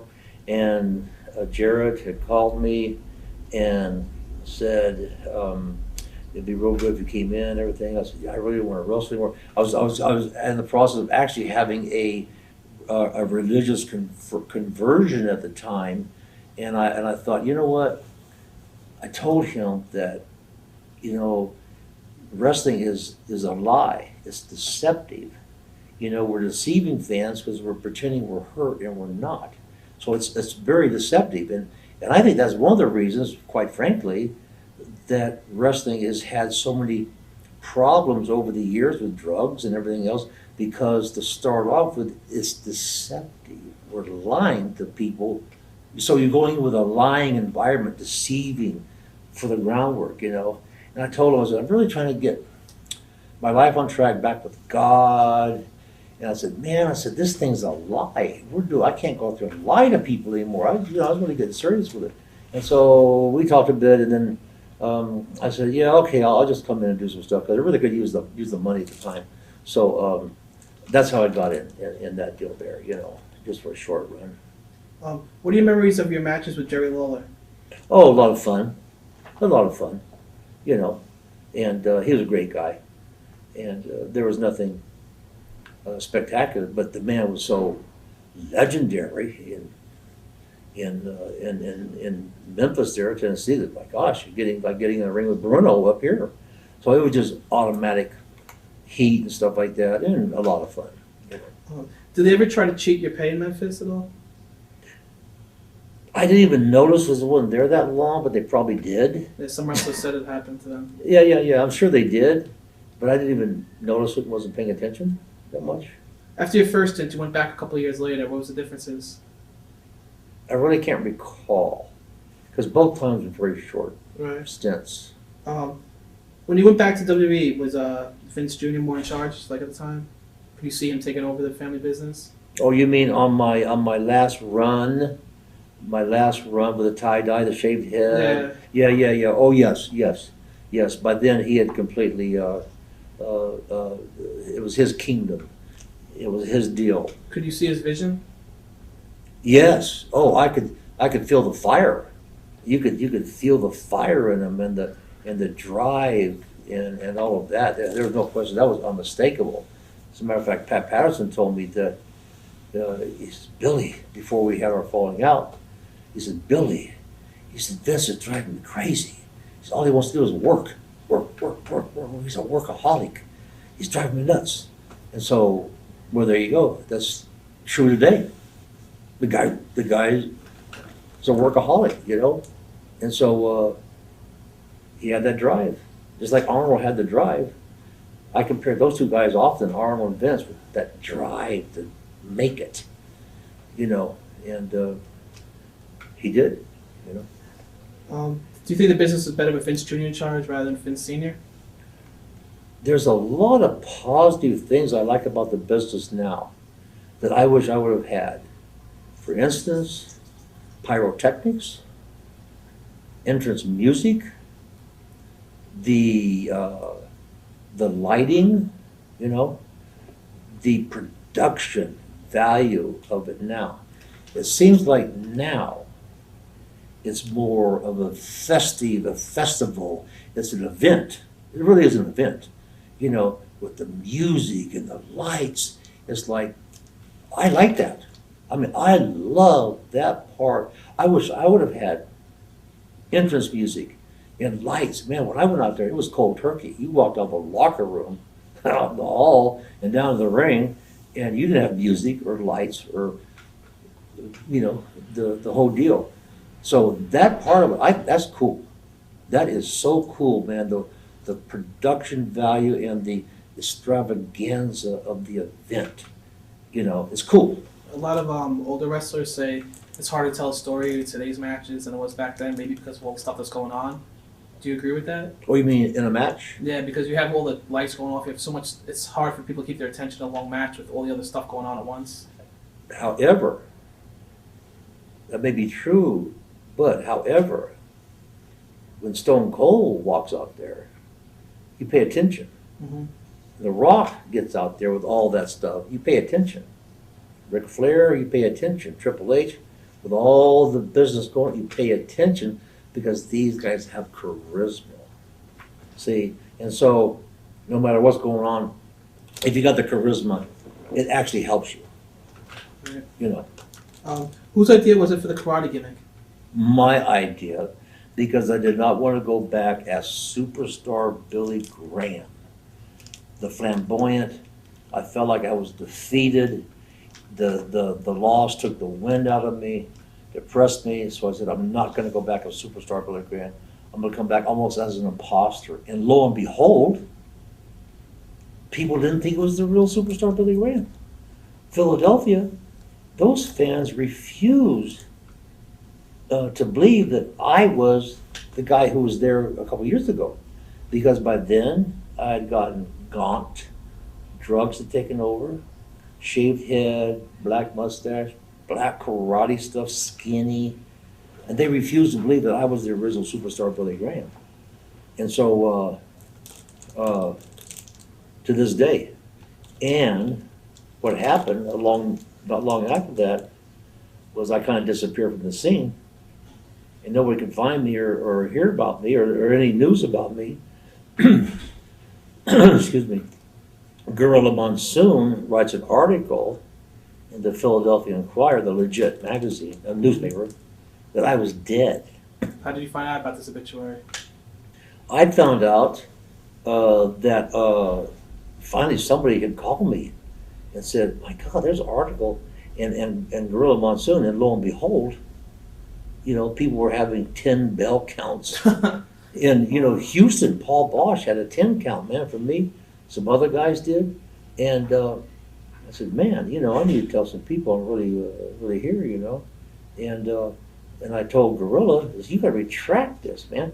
I said, Gorilla, how'd you confirm that I was actually dead? He said, well, I called the Phoenix newspaper. I said, you guys ever hear of Billy Graham? His real name was Wayne Coleman, you know, born here, raised here, you know. Is he dead or alive? He said, well, we don't know. And so he called the Scottsdale newspaper, which is suburb of Phoenix, real high-end art gallery stuff. You heard of Billy Graham? Yeah. Wayne Coleman, same guy. Do you know if he's dead or alive? He said, we don't even know. So Monsoon says, I just took it for granted you were dead. I said, what? Oh, you could even write a retraction, dude. He never did it though, right? He wrote one, but it was like a little column on the back, inside about 50 pages deep. Do you think that fake obituary ever hurt your return run? No. Mentally, were you prepared for the return with all the stuff that was going on in your life? Nah, my heart wasn't in it. My heart was not in it, but lo and behold, 3 straight sellouts with Backlund in the Garden with a karate gimmick. And the deal is, the reason that happened, because I think the New York fans were so hooked up with me and my whole package that they gave me a pass. I just think the fans loved the character. I think they just gave me a pass. And so But my heart wasn't in it. What was the party scene like amongst the boys? You said you were a loner. Oh, I was a loner. Yeah, I was a loner. But there was a lot of downers being, Zahorian deal. Bringing all of those drugs to Allentown. And it was so fitting.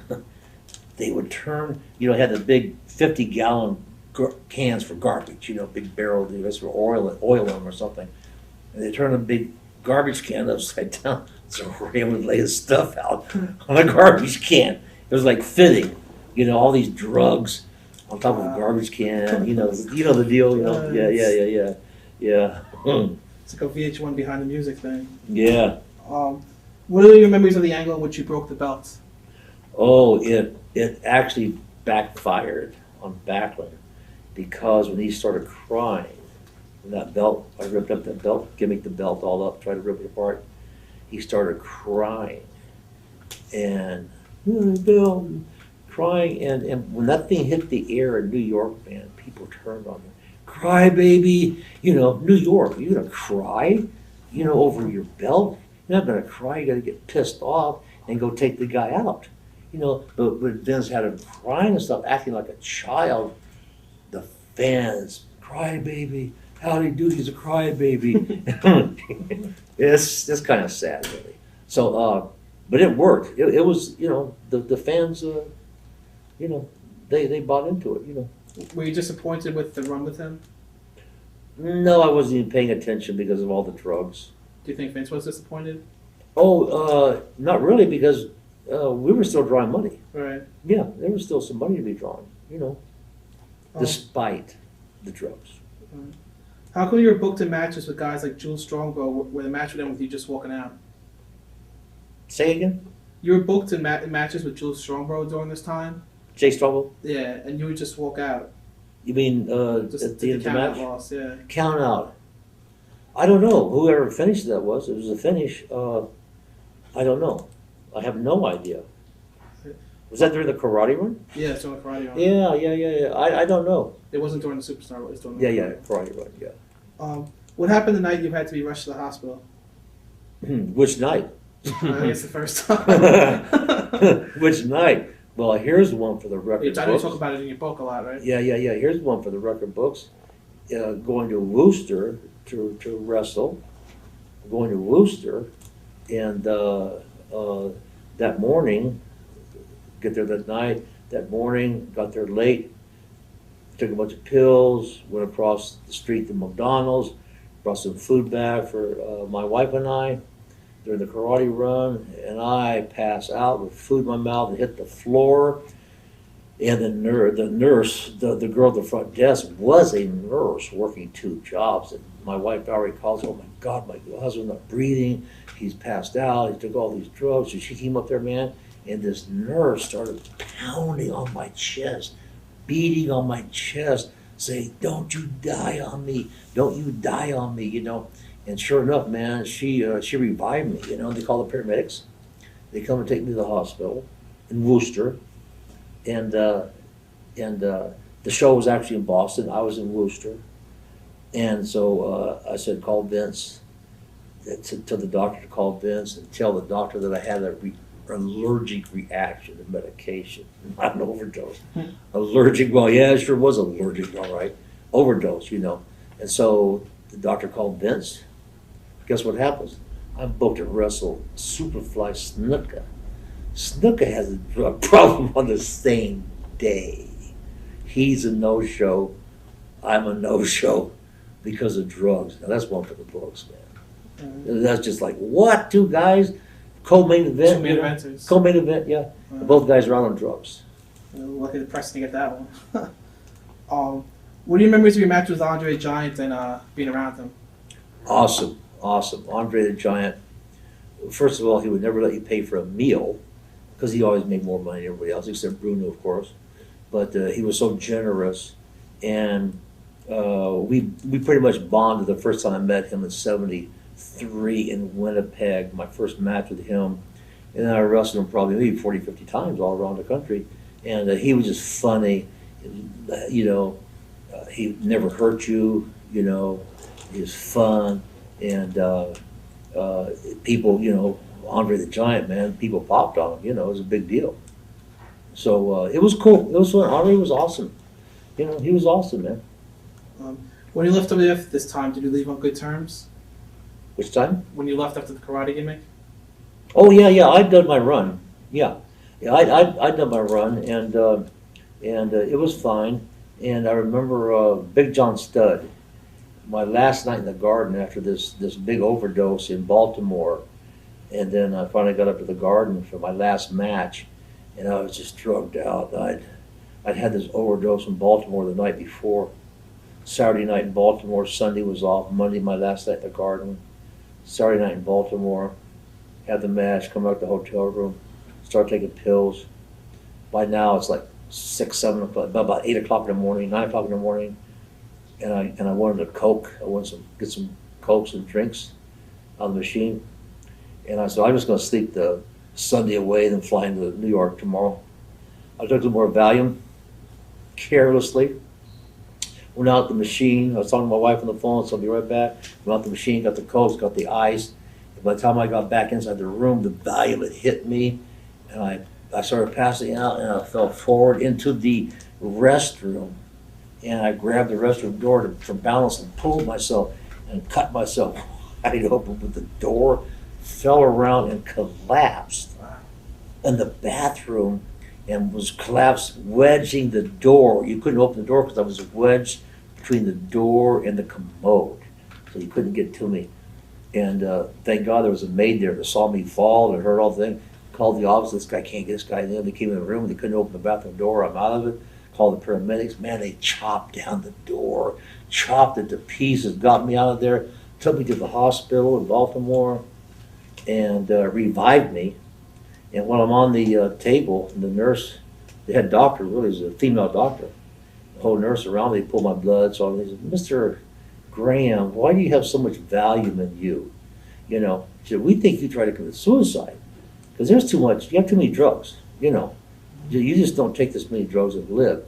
Well, how come you have much Valium in you? I said, well, because I have a lot of anxiety. And I need, Valium. So why do you have so many pain pills in you?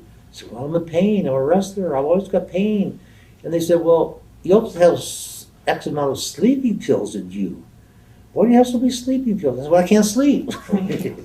And you also have amphetamines in you. So, well, I got to get up in the morning, and all of the stuff, man. And they said, well, we think you try to take yourself out. I'm all hooked up to IVs and everything here. And we're going to keep you for a couple of days. I went, really? Guess what? Tomorrow night, this is Sunday afternoon, so tomorrow night, I got to be in Madison Square Garden and wrestle. They said, well, we can't let you go. Well, we're going to keep you here for a couple of days. I said, well, really? I set up, ripped out the IVs, the tape, saline, stuff like that, to rehydrate you, blood going everywhere, saline. Got up, I got to leave this hospital. Oh my God. Okay, sir, Mr. Rand, please calm down. They called the security guys, they came in, took a look at me, said, no, if the guy wants to go, let him go. They said, please, sir, just sign a release. You can go. So I scribbled my name on a release, went back to the hotel room. The door was shattered from the axes of these paramedics, man. And got my gear, went to the airport, flew to New York. Next day, had my last match at the Garden. John Studd said, Billy, take care of yourself. I don't want to see you dead. I was almost dead yesterday. And so it was just a horrible, horrible time, Did anyone try to confront you about your drug use? Nobody confronted. And they saw me, formerly in shape, the whole healthy, the whole gimmick. And now I'm a shell of myself. But no one had the courage, I guess, to say, wait a minute, superstar, what are you doing to yourself here, dude? No one confronted me, Right. No intervention. Yeah. You've said in the past that you thought Jack Briscoe was no big deal and very overrated. Why do you believe that? Oh, he's so small. He's tiny, and also coming from New York, a big man territory, myself being big, and Jack Briscoe, small, just tiny. Yes, he could wrestle, but it was that NWA look, Mm-hmm. that look, and And it was just like, so he can wrestle, so what? He maybe cuts a halfway decent promo, maybe face, I don't know. But it just, like, it was just too much, you know. And I wrestled him a couple times, and it was like, man, I'm selling for this guy, and this guy's like, it was nothing personal. Just Yeah, wasn't well, larger than life. Yeah. Nothing personal. Very nice guy. What are your memories of your matches you've had with Ric Flair? Sadly, the memories I have of matches with Ric Flair, that they were horrible, because it was that Carolina period, and I was doing the karate gimmick there before eventually I turned my gimmick around. And then when I turned my gimmick around and back to the tie-dye stuff with the shaved head and all that, and went back to New York for my last run, I'd already had my match with Ric Flair with the karate gimmick. And I was drugged out there also. And I told Rick, I said, you know, Rick, and he was so excited to work with me. I said, Rick, man, I'm just a shell of myself. I don't have my heart in this, you know. And we had 3 or 4 matches. Of course, he's the master wrestler. The guy is incredible, doing all this stuff. And he just basically wrestled around me, you know, to make it look halfway decent. So that was actually very sad, actually, you know. What are your memories of the Kevin Sullivan angles? Oh, yes. Yes, it was amazing to see the devil worship and the pythons, the snakes. And I always had this phobia about snakes ever since I was a kid. I didn't like snakes, man. I had to put this python around me. Ugh. You know, and this demonic deal he had, you know, with the girls and all the humperdink and all the demonic devil stuff is like, this really is the dark side here. You know, this is really dark. You know, this is dark stuff, man. Yeah, but it worked. I mean, Kevin Sullivan, he pulled it off. You know, the gimmick worked. It was just like, I was very uncomfortable with it. I couldn't wait to turn babyface on that deal against Kevin Sullivan. Yeah, So you're gonna be big business too, right? yeah, good business. Yeah. What are your memories of your run with Billy Jack? Oh, great, Billy Jack. Yeah, great. Did the arm wrestling deal there in Tampa too, and easy money. Billy Jack, wonderful guy, easy money, great physique, great guy, nice guy. And it was just an easy deal. You know, nothing monumental. Did good business. You know. Did you ever think to yourself that you were too big of a star to be working the territories again? Oh no, because I started working independence there for a while after I was. I did that Florida run before I started to come back with my tie-dye gimmick for the last time. I did some independent stuff, and with Abdullah the Butcher up here in Jersey, stuff like that, you know. And no, it was no problem, you know. Did Florida change at all when you came back? Did you feel any differences there? Oh yeah, because Dusty was gone. Dusty was a mastermind. He was he was the glue, man. He was the guy. He was the Bruno Sammartino of Florida. You know, this Dusty was the legend, man, legit. And so he was gone, and so pretty much left a void. It's a big void there. But Kevin Sullivan was sharp, smart. And so we did some good business, but there was a big chunk missing. You know, it was missing. You know. How about going back to Charlotte?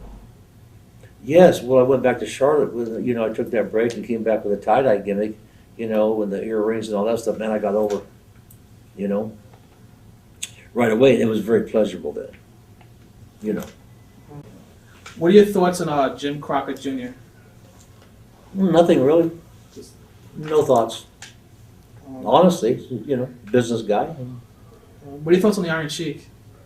Have you seen any of the stuff he's been doing today? Oh yeah, he's crazy. He's crazy. Yes. But he, the Iron Sheik, as you know, was a legit bodyguard for the Shah. Right. Legit. He could hurt you, and for some reason the Sheik we just bonded a little bit, and you know, great guy, funny guy, and sad about all the drug problems and everything, you know. But that's just the way it goes. You know, I have my share. You know. Do you find him entertaining? Oh yes, very. Yes. Right. Come on, everybody, stop that for a minute. What are your memories of your matches with Jimmy Valiant? Come on in, Sabrina. You can kill this for a second. I'll pause real quick. Yeah, this is my wife. I'm just gonna. Do you want to start from the beginning of the tape anyway, or no? Right. What are your memories of your matches with Jimmy Valiant? Oh, Jimmy Valiant. a funny guy, unbelievable experience. I have Jimmy Valiant on, I have some sort of a little reverse chin lock or something sitting on his butt. I'm on my knees. And Jimmy Valiant decides to blade himself. I didn't realize he had the pole. I haven't done anything. I just have a hold on him. And I'm like this, and he decides to blade himself, and he reaches up and cuts my nose. He cuts my nose instead of his forehead. Right. How can you miss your own forehead? I'm up here, right? He cuts my nose, slices my nose wide open. Man, I am pouring blood. Charleston, South Carolina. I said, man, what did you do? He said, oh, sorry, Star. Sorry, Superstar. I'm sorry, man. I said, well, I'm bleeding to death here, brother. This match is over. You know, I just walked out there. They'll count me out because he cut my nose wide open, man. Cut back to the locker room. I said, brother, what were you doing? He said, oh, Superstar, we had the heat, man. You got a lot of heat, brother. Had to get some color for you, man. Yeah, we got it on me, man. I said, man, he said, listen to this. He said, this is what you want to use. No more razor blades, man. He says, I got some surgeon scalpels, sharper than razor blades. Surgeon scalpels, man. He said, here, try a couple of these, Superstar. And man, you know, you break them a little bit, and you take that, and they are so sharp. He said, all you gotta do is just like that, man, and you're good to go. And it leaves less of a scar because it's smaller. You know, no, who's worried about a scar? These guys, but he's no scar, Superstar. Well, here's this guy using a scalpel. Now think about that for a minute. In wrestling, the guy's using a surgeon's scalpel to cut his head open. So it was a funny deal. It was like a revelation to me. I love the guy, you know, the Boogie Woogie Man. He's there today too. Huh? He's there today at the convention. Oh, is he? Yeah. Oh, cool. What are your memories of your series with Wahoo McDaniel? Oh, unbelievable. A natural. The guy, you know, was so over in Minneapolis. And the guy, my gimmick with him was so over. And then, man, you know, did that arm wrestling deal. And that was such a funny deal because I was arm wrestling all the, you know, all the boys and beating them. And then when it came time to do the angle of Wahoo, they brought out a cardboard table for us to arm wrestle on the middle of the ring. Mm. So when the time come, my arm was going down. Wahoo beat me, you know. I said, Wahoo, I'm going to nail you with this left forearm, man. I said, I apologize up front if it's a potato, you know, but hit you. He says, Grant, you can't hurt me. You're right. You couldn't hurt him. I whacked him, man, when the arm went down to do the deal, you know. He took the butt, man. I picked up the cardboard table, forgot there was cardboard. Hit him with the head. Hit him with a cardboard playing table. Right. Because when he cuts himself wide open, man, everybody be bleeding.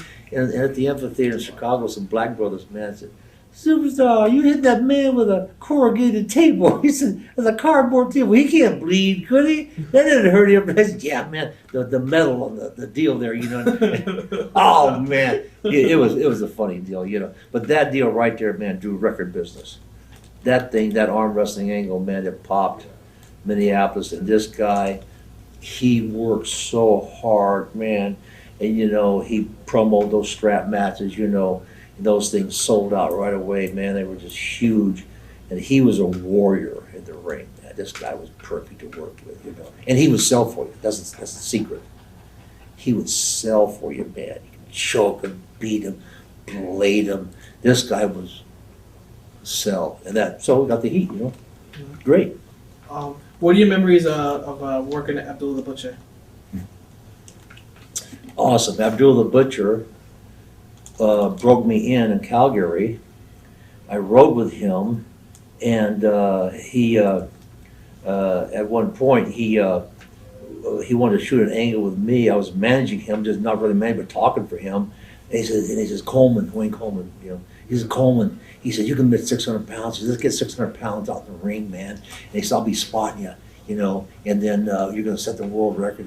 He said, I'll dump it on you, you know. I'll dump 600 pounds. Dump it on me. He said, I'll pick up a plate, man, hit you in the head. Yeah, you know, you're talking about 600 pounds, dude.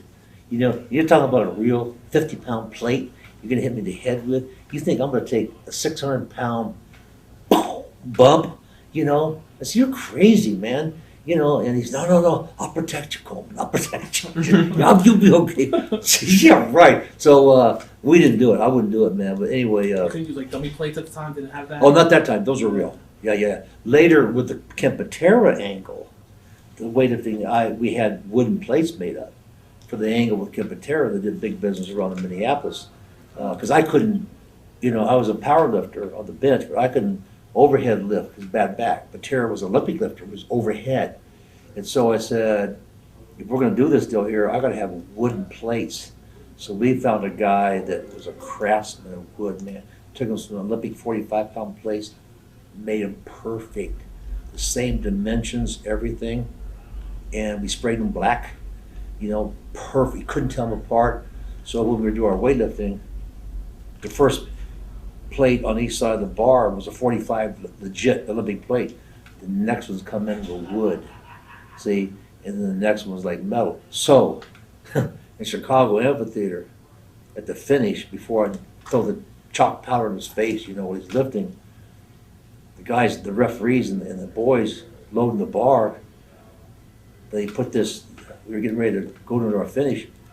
One guy put the plate on, and when you put the plates on metal go clang, you know, lifting, but bang, you know, and man, this one went, woof. You know, like, and there was a bunch of weightlifters sitting ringside, fake plates, fake plates, man. You know, these guys jumped up, man, you know. And I said, okay, Patera, we got to go, man. So Patera grabbed the bar, and I had a box full of chalk. Threw the chalk in his face like a big bomb. He dropped it, man, kicked him, cut him open, you know. And these guys, man, were running back. Fake! You know, it was a funny deal, man. But nobody could hear it was all the pandemonium. But they were smart. They were watching every time we put a plate on. See? They were just looking just for that. Yeah, they were watching. They didn't believe it, you know. And so, sure enough, when they saw it, boy, it was a funny deal, you know. They turned you babyface in Charlotte. Was this your biggest run as a babyface up to this point? Yes, and I felt very comfortable at it. Yeah, because it was just a natural. The gimmick and all the tie-dye and all the glitter, you know, and all the cool patent leather boots and the stuff, you know. It was good. It was a good run, you know. You said you're a loner, but did you ride with anyone at this time? Yes, Barbarian. Rode with the Barbarian, and then, after I turned babyface, I rode with myself. Right. You know. What are your memories of the Ric Flair and Ricky Steamboat feud from this time period? I really wasn't paying attention. Right. No. Did you ever try to go back to Vince? Yes, after that run in Charlotte is when I told Vince, you know, went up to Vince and give me one more run with the tie-dye stuff after the karate gimmick, you know. Came back with a little headband and the stuff, you know. But by then had had my hips replaced, my hips had widened out, and very clumsy, you know. And so it wasn't a very good run. Worked with Butch Reed, you know, shot the angle with him. You know, we had a pose off, and they're out in the desert, and all the pose down, and he jumped me in with, you know, the guy, the manager here is a manager, Slick, you know. And yeah, but it just wasn't, I wasn't the same, you know. So your body was pretty bad at the time? Yeah, pretty beaten up. Did Vince feel kind of betrayed that your body was so broken down and he wasn't getting the full package? No, not really. Because he knew people come in with injuries. Right. You know, it was just time. You know, it was just time caught up with you. You know, but he did the best he could with me. Right. You know, I mean, considering I was very immobile and I couldn't, you know, I wasn't looking very good in the ring. He said, "Well, I'm gonna try to do something with you anyway." So he went to be with Morocco, manage Morocco. You know, and that was a lot of fun. Yeah. You know. But it just showed your match on MSG Classics. Like Oh, they did? Yeah. Morocco, Yeah. So that was a lot of fun. But I never felt comfortable as a manager. Were you expecting a big push when you came back, or did you know like you weren't never gonna be feuding with Hogan or anything like that? On my last run? Yeah. Oh, yeah, no, I it knew. was gonna be a smaller role. Yeah. Also because I was coming back as a baby face, because I could not take bumps. And the heels have to take bumps. Right. You got to take a big bump out there where's your heel. And Vince knew that, and he said, quite frankly, you'll never be a heel again at this point in your career. You know, you got to go as a baby face, and I couldn't take bumps. You know. We remember he's doing commentary with Gorilla Monsoon and Bobby Heenan. Oh, fun. Yeah, I really enjoyed it. I really enjoyed doing the commentary with Gorilla on that SummerSlam. Yeah, the first SummerSlam. The first SummerSlam. Yeah, I really enjoyed that. I got a lot of compliments on that. My commentary, however, Vince thought that I just wasn't. Vince didn't have time really to groom me, as a commentator. I felt I had a good show with Gorilla, but he said he counted how many times I said brother. He said you said brother 52 times. Like, brother. Oh, brother. Yeah. And so that's where Hulk got brother. He stole from You you. got it from me. And where did I get brother? Well, when I was a preacher, when I was 19 years old, down the South, all the holy rollers and Pentecostals, the guys that played with snakes and all that stuff, they all called each other brother and sisters. See, brother so-and-so, sister so-and-so, pastor, the churches, and you're in the congregation, brother so-and-so. I just got brother from that period of my life, calling everybody brother, Everyone says it now. Do you think his goal got stolen from you? Huh? Everyone says it now in wrestling. Do you think Yeah, everyone stole it from sure you? they did, yeah. That's awesome. Yeah, they got it from me. And I got it from the holy roller Pentecostal crazy people down there, praying for the sick, healing, That's like part of the lingo now. Oh, yeah, right, yeah. You had surgery like after this time. Were you hoping to come back after surgery, or did you know that was going to be it? The hip replacement. Yeah. Yeah, I knew I was going to make a comeback because we had talked about it. Because my first comeback from my last run, my hip was gone. It was gone, bone on bone, man. I was in so much pain. I went out there in Baltimore, had a match with Bob Bradley, friend of Big John Studs, a job kid back then, and my hip blew out on me. Said Vince, man, right before that I got shot up in Los Angeles with cortisone, a lot of cortisone, take the pain away, man. The cortisone worn off. Man, the hip's out. I said, Vince, the hip's gone. He said, well, you know what? He says, credit to Vince. He said, I'm not just going, what am I going to turn you out? Just turn you out to pasture? He said, let's get the hip fixed. Did you pay for it? Paid for it. I paid him back. So it was a loan. Oh, yeah. Up front, though, I didn't have insurance. They didn't have insurance, So he paid cash right up front, like 35 grand for this deal, Wow. For that hip replacement.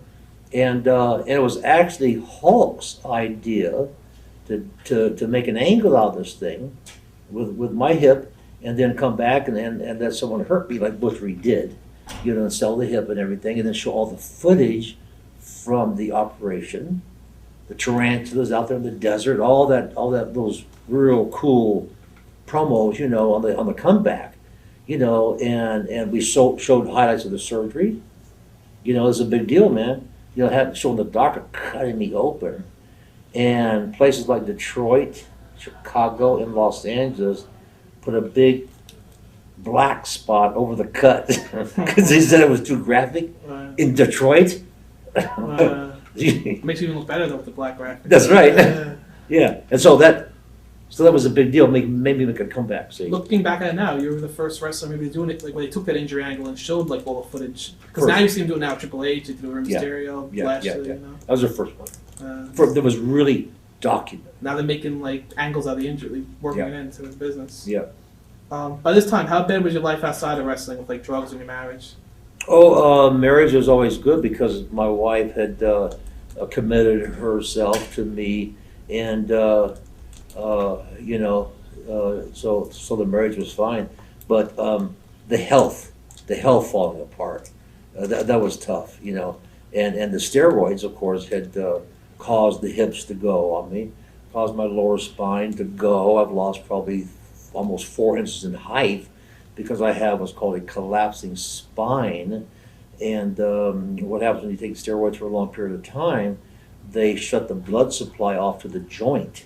So the joint doesn't get any blood. If you don't get any blood, you don't heal. Wow. And so no blood to the hip joint. The hip joint decays. Cartilage gone, bone on bone. So they got to pull all that out and replace it because too many steroids for too long shuts off the blood supply. Mm-hmm. And so the doctors call it the death of a bone. And it is painful, man. And so I had the hips go out of me, the hip go out of me again, the other side, My back is collapsing, my spine is collapsing, my ankles collapsing, I had to get it fused. I lost like 4 inches in height. The bone, it's all from steroid use. Side effects from steroids, see? And so I paid a big price, you know. How did you wind up leaving this time around? Was it just your health? What? That when you left the commentary and left the WWF again?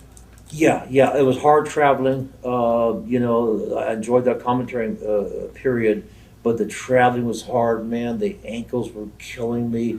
And many times when I would fly across the country, living in Burbank, LA at the time, back to Boston to commentate, stuff like that, when I get off the airplane, man, walking from the plane to the baggage claim was so far from me that I would stop and go in the men's bathroom just to sit down on a commode, to sit there for like 10 minutes to rest my back and then find some else place to sit down. So it was killing me, man. I couldn't, you know. And so Vince said, "Listen, your health."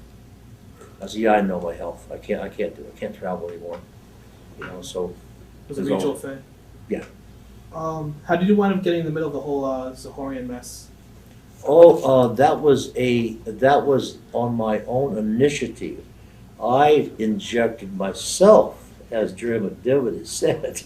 I injected myself into it because I said, "Well, I got something to say here," and I contacted the Attorney General's office, who was, you know, doing the thing against Zahorian and everything. I said, "Hey, man, I got a lot to say here." And so they said, "Okay, come on in," and they used me as the rebuttal witness. Even though my name wasn't on any FedEx packages that were going out to all the guys, you know. But I was getting drugs from Zahorian through UPS, you know, and regular mail. You know, and I said, "Hey, man, I can finish him off for you." So I was, you know, and so here's the oddity of it. I'm waiting in the courthouse at Harrisburg for them to call me downstairs. And I was taking house songs at the time and some Valium. You know, I was having drug problems. And here I am going to testify in a drug trial. And I'm up in the Attorney General's office taking drugs. I said, God, man, like, you know. Do you regret any of this? Or it's fun to look back at. Do you regret any of it? Oh, no. I don't regret it because Zahorian was a monster. Because I was buying drugs from him, and at one point I was taking a drug called Ativan, a little stronger than the Valium, but still a sedative. Right. And I told Zahorian, "Man, he said, he called me up and said, I got a great deal on 1,000 Ativan. Gets them right from the factory, man. He had it, you know." I said, 1,000 Ativan. I said, "You know what, Doc?" I said, "You know, at this time I'm trying to get off. I just got to get off this stuff, you know." He said, "What?" It was a big pusher. He was pissed. He was pissed. I was trying to get off, trying to get clean. He said, "You told me, you know, Ativan." I said, "Yeah." But I said, "It's time, man." I said, "You know, I've been overdose almost. You know, I got it." And he was pissed off. Think about that. He was actually angry that I was not going to buy. He would have been fine if I would have died, overdose. But the fact that I didn't buy the order, he got angry, man. That's Made it easier for you to get involved with this Yeah, situation. Did Vince ever call you during this time and ask you to bury the hatchet? no. I was never called during this time. No. You went on like a couple of TV shows at the time and buried Pat Patterson. And in your book, you said you're regretful of that whole situation. Yes. You Yes. said to this day Pat Patterson hasn't forgiven you. Is it still Correct. like that? Correct. It's still. Yes. And I was just speaking with The Rock's daughter, Atta, about Patterson the other day, and she told me that it would be the most wonderful thing in her life, because she's close to Patterson, the kid, Atta, you know, and that if Patterson and I could get together in her house and make amends. I said, "Yeah," I really would, because, you know, I did a bad thing when I, took him down on a Bill Donahue You show. think drugs had involved with it too? Drugs, yeah, drugs, poverty, and bitterness. Those three things, man. And because I went on there to really burn Vince, you know, and then the Patterson deal just popped in my mind all of a sudden. And I nailed Patterson. I went, "Oh my God, what did I just say?" You know, about Patterson Yeah. grabbing kids. You know, ooh my God, you know, I was all, my wife was crying, you know, out there sitting in the audience, man. Oh my God, you know, because I love Patterson, you know, it's just awesome. The guy just treated me, you know, and I just grabbed that, you know, Patterson's grabbing these kids, you know, and stuff like that. It's not true, you know, and I went, oh my God, man. So, justifiably, Patterson, you know, he cut me loose, man. Just what even today when you see him in the locker room, you just want to say anything to him? Oh no! When I first got back with Vince at SummerSlam in Phoenix 3 years ago, Patterson was there, man. When I walked into the catering room where all the catering is, you know, and he saw me, he got up and bolted. Wow. Yeah, before he left though, Valerie was looking over Patterson, and I was kind of like this, and Patterson over there sitting with Kevin Nash and different guys, you know. And I went, and she said, "Man, Patterson was looking at you and looking at you like, oh man, I love you, you know, what'd you do this to me for, you know?" And then I saw Patterson, I was like, I'm gonna make my move. And I got up and went over to Pat, he got up and bolted, man. I said, "Hey Pat," and he said, no. He just walked out, man. And then about 10 minutes later, Michael Hayes came back around and said, you know, yeah, he's a superstar. He said, "Man, Pat," he said, he said, you know, he said that he burned it pretty bad. He just, I said, "Okay, I'll tell him I'll stay away. You know, tell him I'll stay away. You know, I'll give him the space." A lot of wrestlers try to outreach to him about you, trying to. Yes, a lot of wrestlers have tried to be mediators. Even Vince too himself, or no? I don't think so. Vince said that publicly in my book that Patterson, of course I was not justified in saying that, and Patterson will never forgive me, and he doesn't blame him. Well, you know, I don't blame him either. But it's a sad deal, though. Yeah, it is a sad deal, you know. You know how life is, you know. Yeah. Are you surprised that Bruno and Vince are still in the outs today? Because they don't get along at all. In a way, no, because Bruno, you know, you got that Italian, those Italians, man, they're, you know, like Irish, like really, you know. And he's got that deal, man, and Bruno, you know, he just won't budge. So I'm not surprised, you know. And I did try to encourage Bruno to take a book deal from Vince, because at one time Vince was in Pittsburgh, I think about a year ago or something, a year and a half ago or something, you know. And Bruno went to Pittsburgh and stuff, and then things fell apart, I guess, and I told Bruno about all the traveling involved in signing book signing. He said, "Oh my God," he said, "I wouldn't do that anyway then," because he hates the airport security. That's why he doesn't do a lot of indie shows. No. Traveling's too much, you know. Have you and Hulk Hogan buried the hatchet? Yes, yeah, we buried the hatchet How at recently? WrestleMania in LA 2 years ago. Oh, 2 years ago? Yeah. How was that meeting? It was great. It was Both awesome. you guys wanted it? Yeah. Oh yeah. And we met right before the Hall of Fame deal.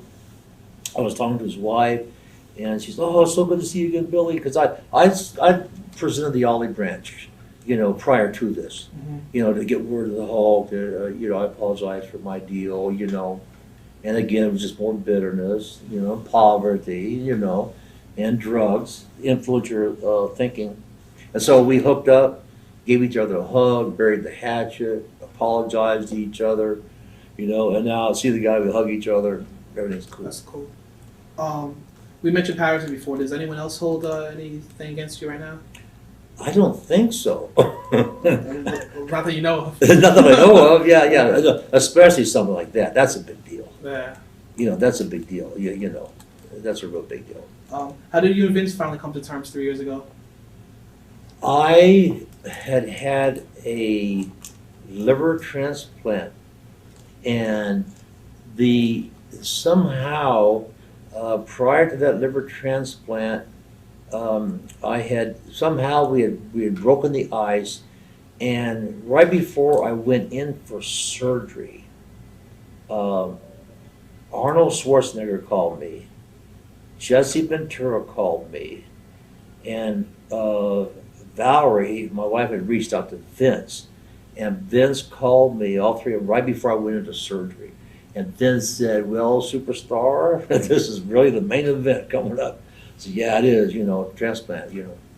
And so I can't pinpoint how I think time, for one thing, really, 15 years, Time heals all wounds. time, man, time, and then somehow we started easing, and then the liver transplant was a big deal, see? So he Yeah. can't. So it's that's pretty cool. Yeah.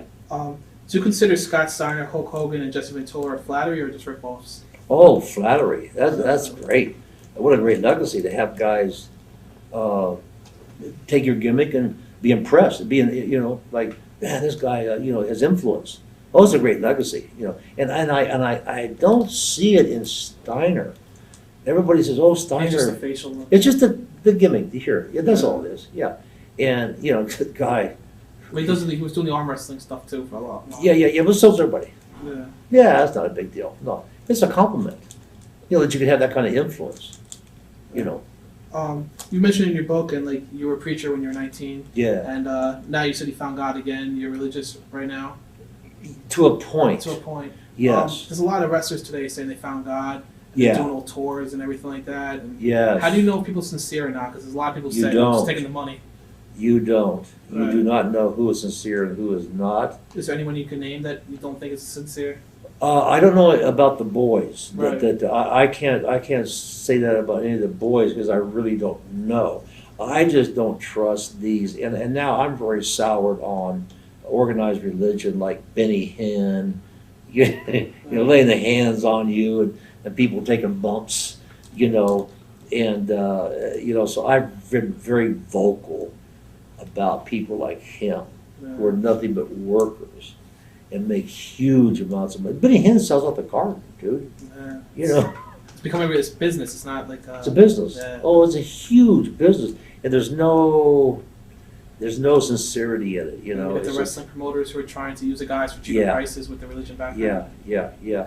And Benny Hinn throwing his jacket on people taking bumps like 7 or 8 guys on staff, like the holy anointed jacket. This jacket's anointed. Whew, throws on the sports jacket, and 10 guys take these giant bumps. Sounds more like a pay-per-view event. Than Yeah. So that's sour, A lot of people say DiBiase's fake about it. Do you believe that? I have heard that. Yes, I will go on record as saying I've heard that from some of the boys.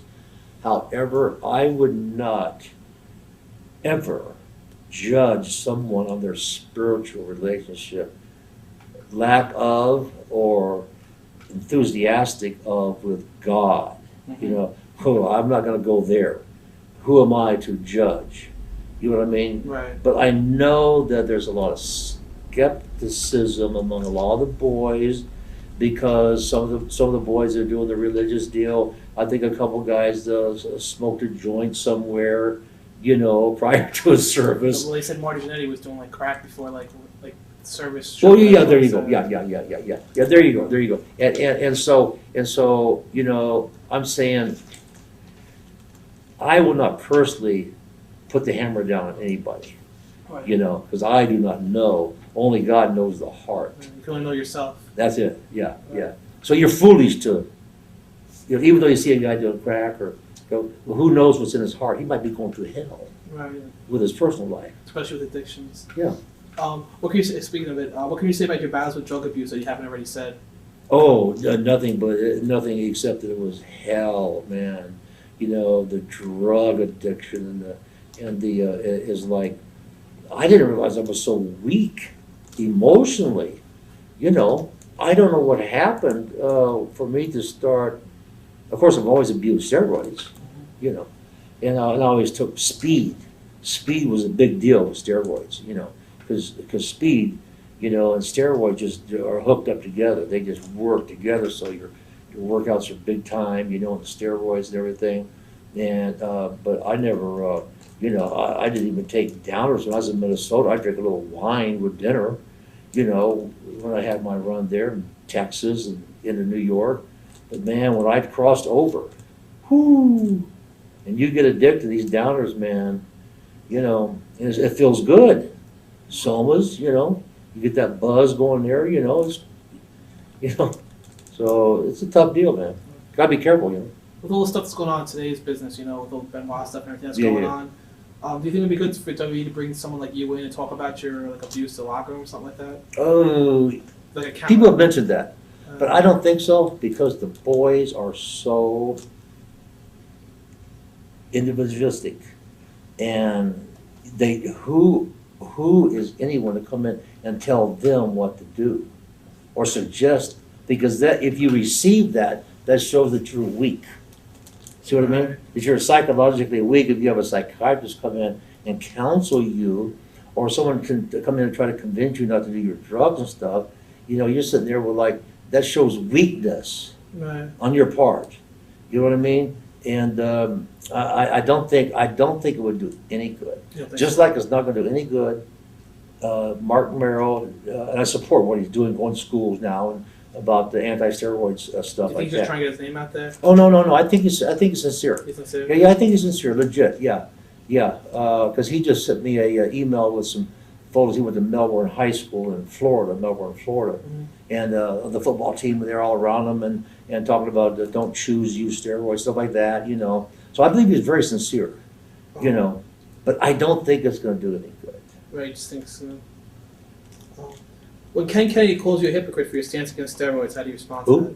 Ken Kennedy? Oh yeah, that was a big deal. Yeah. Yeah, that was a big deal because he on his blog, you know the deal, said I'm blaming the business, ironically and humorously, and from the first interview I did on the Benoit situation was Katie Couric, National CBS News, and I called Linda McMahon.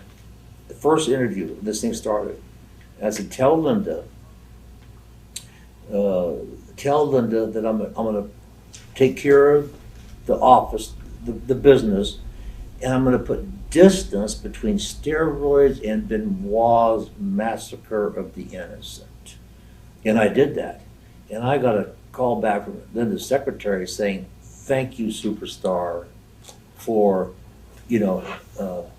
taking care of, trying to put distance between the company steroids and this massacre. Because it's an isolated incident. It was isolated, Right. yeah. And so I personally wrote an email to Ken Kennedy and sent it via John Laurinaitis' secretary, Ann Gordon, I think her name was Ann Gordon, and had her forward to Ken Kennedy my response that somehow you're off on this because you look at every show, I put distance between roids being to blame for this.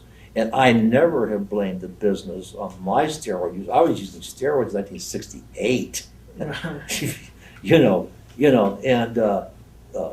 So somehow he must have been, in his enthusiasm to defend the office, must have taken something I said out of context. Right. So you guys buried the hatchet pretty much? I never heard from him. Oh, you never responded to? No, I never heard from him. And I forwarded that email to Ann Gordon, and Ann Gordon forwarded it to John Laurinaitis, and John Laurinaitis emailed me back and said, I'll take care of this when I get back from vacation. Well, when he got back from vacation, it was already over. Yeah, Deal's over. Yeah. And so I was surprised. I was surprised because I had spent time with Ken, talking to him. I really think he's a great piece of talent and everything. Let him home the next big thing. Yeah, they can talk, and and I told him point blank, I said, you young man don't need sauce. I told him at one of these arenas on my book tour, I said, you do not need steroids. I see you as another future Roddy Piper. Could talk, the whole deal, if that's after Eddie died and the steroid deal, intervention wellness deal, I said, you do not need sauce, man. Don't even worry about taking sauce. So I actually encouraged the guy not to take sauce. Right. So it's odd. It's odd. You'll probably work it out next time you see him. I hope so. Yes, yeah. Because my wife Valerie really liked the guy too. He was really a nice guy, very polite, and so there was some bad communication on that deal. Just backtracking a bit, how important was it for you to get into the WWE Hall of Fame? Oh, yeah, it was cool. It was cool. I never had. I was pretty much like Bruno on the subject. I never felt that it was a necessary thing. to really be recognized in a wrestling Hall of Fame. I think it's more for the fans. You'd It's say? for the fans. Yeah, because this is our work here, buddy. This isn't real. We're just entertainers. And I believe that from day one. We're just pure entertainers, And it was fun though. To be invited, it was a fun deal. But it wasn't a necessary. You'd be happy either way. Oh, sure. What are your thoughts of the whole Benoit family tragedy? You said it was just isolated. How did you take the news when you first heard it? Oh, well, of course, devastating. And my wife, of course, started crying and weeping and saying, not the baby boy, not Daniel, my God, not Daniel. Well, Daniel, yes. And, I had been around Benoit quite a bit. And after Eddie's funeral, which I conducted, Benoit pretty much bonded with me. And now thinking back, I realized he was always wanting me to come back to the hotel, wherever he saw me on the road during my book tour and stuff like that. He said, where are you going to be? Are you going to be the next show? He said, I want to talk to you. I didn't realize it, but that's what he was talking about, because I had a little spiritual, with Eddie, and everything, and he was looking to talk to me, He was man. cry for help. Yeah, yes, sir. And because he told me at Eddie Guerrero's funeral that he did not know how he would continue living. Right. You see, and so it was a big deal, man. And for him to take that kid out, and to take his wife out with that duct tape and everything, man, it's like, man, it was a major mental breakdown. Right. We have a quote that says, on Dave Meltzer's show, you said Chris took his son to a better place. Yes. Do you believe that? That you really I believe some people misquoted you into saying that you're defending him a little bit. Oh, no. Yeah, just to get it clear. No. Yeah, to make it clear on the record, I said that Benoit felt that he was going to take his son to a better place by taking the kid out. Right. That he was, because there were Bibles with an S found with the bodies. So I interpret that as Benoit, we know, enjoyed his Catholic high school, see? And so when he left Bibles there, that was an act of contrition, and sorrow. I don't know if he wanted Nancy to go, Right. but the son, we know he adored the son. I had played with that son, and Chris Benoit told my wife Valerie that he had taught his little son, he always had a little suit on, a little tie, the little boy, just perfect, that he taught him, if anybody comes in the room and needs a seat, you get up and give that man your seat. The little boy, Right. he adored this child, man, Right. and then, and so I see it as the Bible placement. This kid is going to go. Benoit hopes he's going to go, I think, Yes. but with a child, an act of take the child to a better place. I can't leave the child here I was without gonna a say, do you father. subscribe to the theory that he killed the kid just so he would grow up parentless and everything? Oh, yes. Yes. And the heat on the kid, your dad's a murderer.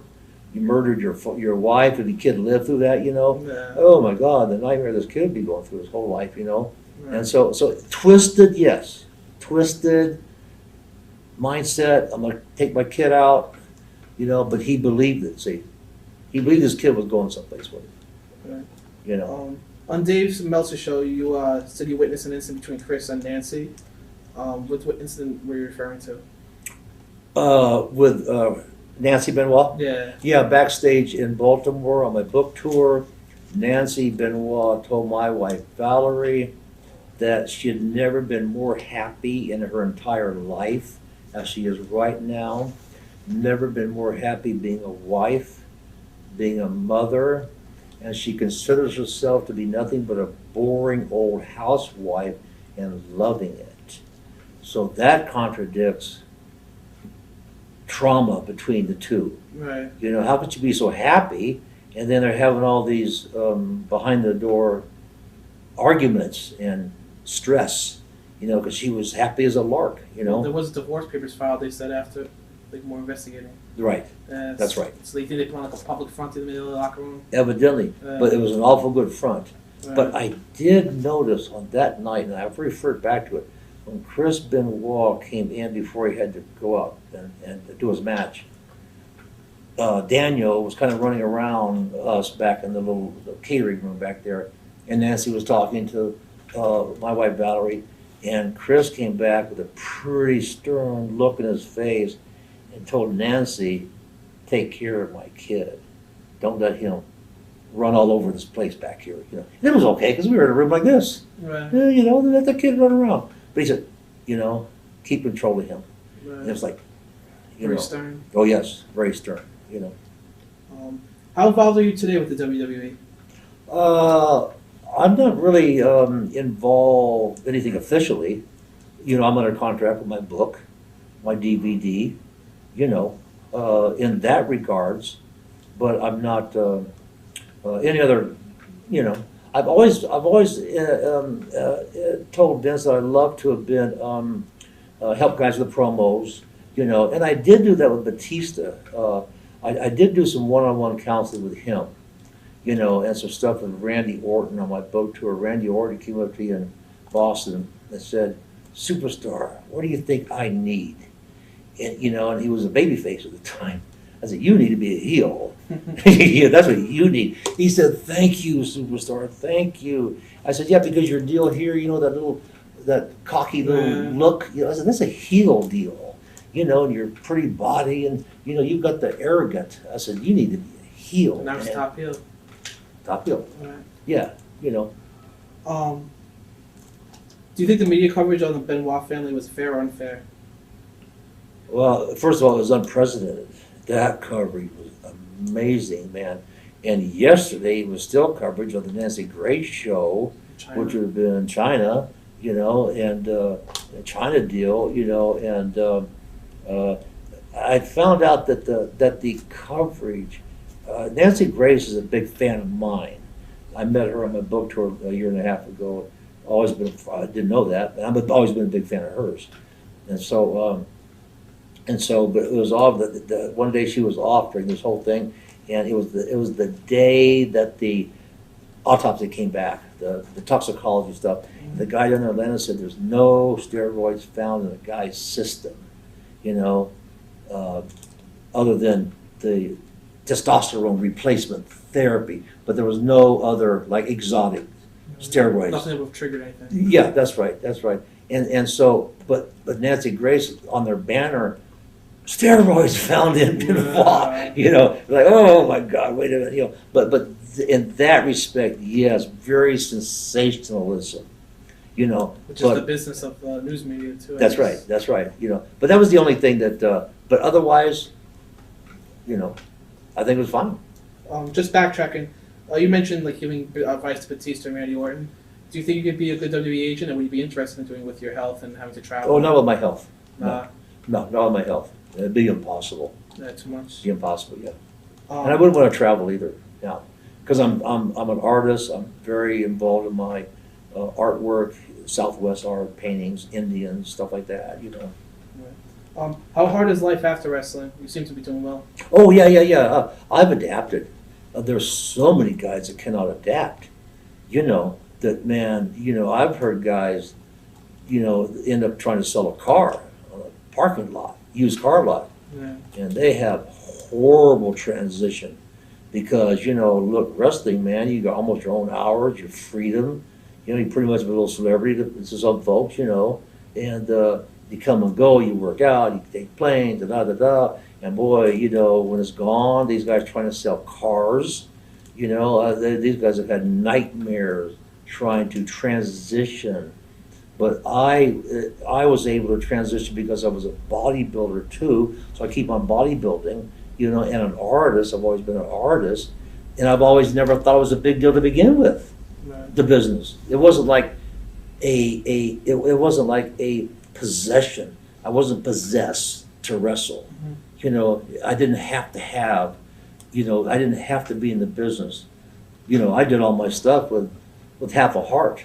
I never really focused and worked on promos and my ring attire. I just went out and picked out stuff. It just came natural to you. Yeah, very natural. Yeah. And so the guys that, have been attached to it, it's a very tough transition for these guys, Right. What are your thoughts on UFC and the comparisons to pro wrestling? Do you watch it or? Oh, I love UFC. The, Oh, I love UFC. Yeah, yeah. I haven't heard any comparisons. What do you mean the PR stuff they're the doing? PR stuff, and plus like Promos they're cutting. people saying it's hurting like wrestling's ratings. Like, why would I want to go watch a fake fight when I can watch a real one?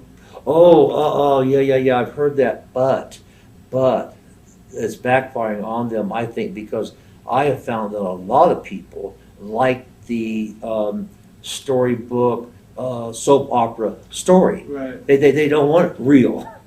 They want to be entertained with the story. Right. You know, and so I think it's kind of backfired a little bit on the UFC because they were pushing that we're real and they're make believe, but people like make believe. There's a couple wrestling groups that try to like on the indies, and I don't know if you ever heard of Ring of Honor. They Mhm. try to focus, trying to make wrestling look more real, and trying to make it kind of like the UFC, not maybe the UFC style, but more like a shoot style. Mm-hmm. Do you agree with that? Or do you think wrestling should just stay? Oh no. Stay what it is. Oh, stay entertainment. Oh yeah, because that's the uniqueness of pro wrestling. You know. What do you think about the lack of kayfabe today in the business? Oh, I don't care. This Yeah. never bothered me. You know, I know there are people who are obsessed with it, but it has never bothered me because professional wrestling is not the holy grail. This is not something sacred here. Yeah. You know, there's real life. The tower's going down. Now that's real life. This is not real life. This is entertainment. Kayfabe what? Why? Who? See that no. This you know this is a new. This is a real life now. You know, leave it as entertainment. The old school guys, that kayfabe stuff, man. You know, I mean, it was fun back in the day, but now, my God, you don't want to. You know, kayfabe. Do you think it's gonna be harder for bookers and promoters to get angles over on TV when people know what they're watching? Is it more like a movie and TV? Where it's Oh yeah, scripted? it doesn't. You know, I just last week in Phoenix, I went to Lone Star Steakhouse. Waitress comes up to me, oh, superstar of the games. She said, my boyfriend told me you guys cut your hair with razor blades. Waitress. I said, yeah, he's right. so kayfabe, well, you gotta be kidding me. You know, everybody knows the deal. You know, so it's not even rational. People don't even care now. They don't care. You know, the story, Vince has proved that with all these storylines, man. You know, all the, it's all storylines, it's all entertainment. You know, we doesn't have to give them a little wrestling, yes. But kayfabe, no, man. There's one indie promoter that even sells backstage passes to his shows. Oh, no. Like $50, you walk in the locker room, you can see all the wrestlers get changed. That's how bad it is. Like, Oh, like, my NBC. God. Uh, It's bizarre, dude. It's bizarre. would you ever be interested in writing another book? Not really. No. Just everything the first time around. Yeah, not really. In your career, who did you find was really overrated and really underrated? Very hard question that would take some thought. Bruno was obviously never overrated. Here was a legit living legend, you know, and I never really paid that much attention to it. Mhm. See, I never, you know, about stats and about ratings and stuff like that, Right. you know, just never paid attention to it. You said before you paint and stuff like that. Mhm. What else do you do today? What's like a normal day for you? Oh, I train every day, every morning. You know, I'm at the gym, and then I paint. You know, and working out, and I got the liver transplant. You know, I feel great. I'm good to go. You know, I was really excited about coming back here Back to to meet New some of York? the guys. Yeah, back to the deal here in New York. You know, to see some of the guys and stuff, and you know, make a little payday and everything. You know, but no, I said these guys miss it. I don't miss it. Is that a reason why I don't do too many of these like conventions and wrestling shows? And stuff? Also because of my injuries and traveling. Traveling's tough for me. I got all the metal in my hips and ankles. I set off these alarms, brother, 5 feet away. I set that thing off, you know. Got to sit down, take off your shoes. They wand me. They go for the explosive residue. Shoot, man. And this guy checking me out in Phoenix on the way here. I had Eddie Guerrero's T-shirt on, you know, my man Eddie. And, oh, yeah, superstar. He says, yeah, I said, man, he said, you know, I gotta sit you down, brother. You know, I gotta warn you, man. I said, that's cool, brother. You know, don't worry about it, man. And he said, yeah. He says, you want to take your shoes off for me? I said, man, it's hard. He said, okay, just don't worry about it, man. I said, you know. That's awesome. What do you thoughts say on the WWE wellness policy? Do you think it's going to do anything? Yeah, it's a good thing. I hope they really start enforcing it more, especially with the Congress kicking in. That's you my know. next question. Do you think Vince is worried about an investigation and perhaps Congress, start throwing the book at them? Right. I think he would be wise to be concerned about it, whether he really is. I would bet that he really is concerned. Now, I know he's not going to put that public face on to the fans and stuff like that, but I would almost be certain that he is concerned to really step up his another notch to his wellness program, and to avoid a real investigation, to avoid those folks overseeing his business. Have you ever heard of TNA? Do you know about it? Oh yeah, sure. Do you watch it at all? Or? No. They're also getting investigated by Congress, and they have no drug policy. Do you Yes. think they're going to be majorly screwed? What? Because they have no drug policy at all in Congress. What they do, Oh, Congress right. is doing WWE, they're doing the TNA now. Yeah, exactly. Yeah. I don't. I know they got drug problems, but I don't. They've been flying under the radar. Right. But Now they're not with the Pac-Man Jones coming in and everything. Pac-Man Jones, man. God. Yeah. Him and his buddy, the dog killer, Michael Vick. Yeah. Good pair. Yeah, that was a bad week in sports with everything going on. What are some of your favorite matches you ever had? Dusty Rhodes in the Garden bull rope match. Mm-hmm. Bruno Sammartino title match. Return match of Bruno Sammartino and Andre the Giant. Who was the best and worst promoter you ever worked for? Best Paul Bosch. Right. Payoff. That's Texas, right? Yeah. Yeah. Houston. Yeah. And who was the worst you ever worked for? These Tennessee fools. Tennessee, the old school Tennessee guy. You talking about Jared or? No, there's some guy named the blind guy. Who was the blind guy? Yeah. We mentioned before, like your injuries and everything like that, and it's tough for you to travel. But do you enjoy coming out to these events? Oh yes, well, I would do anything for this guy here, Scott. Yeah, Scott Epstein. yeah. He called me. I'm there for you. Yeah. But I just wouldn't go to any, because this is New York. Right. This is special. New York. Definitely. Yeah. What keeps your marriage so strong today? Oh, it's my wife. Her commitment. It was not me. Not anything I do. It's the woman. We've gone over it in the whole entire shoot, like how many things you've done for the business, and how many people bid off you and everything like that. Do you think sometimes your influence on the business is sometimes shortchanged, and people don't give you as much credit as you deserve? Oh, I don't know about the people, the fans, but the wrestlers. The wrestlers know. Yeah, and that's all that counts. The wrestlers themselves know the impact. I can feel the respect. How do you think the business will change if Congress does get involved? Do you think anything's happening with smaller guys on TV? Or? Well, first of all, the guys don't need to take sauce. They don't need to take steroids. I still would have been basically a star and a draw without the physique, because you got the promo, charisma, entertainment. You know what I mean? You don't have to take sauce. You don't have to look like Bobby Lashley.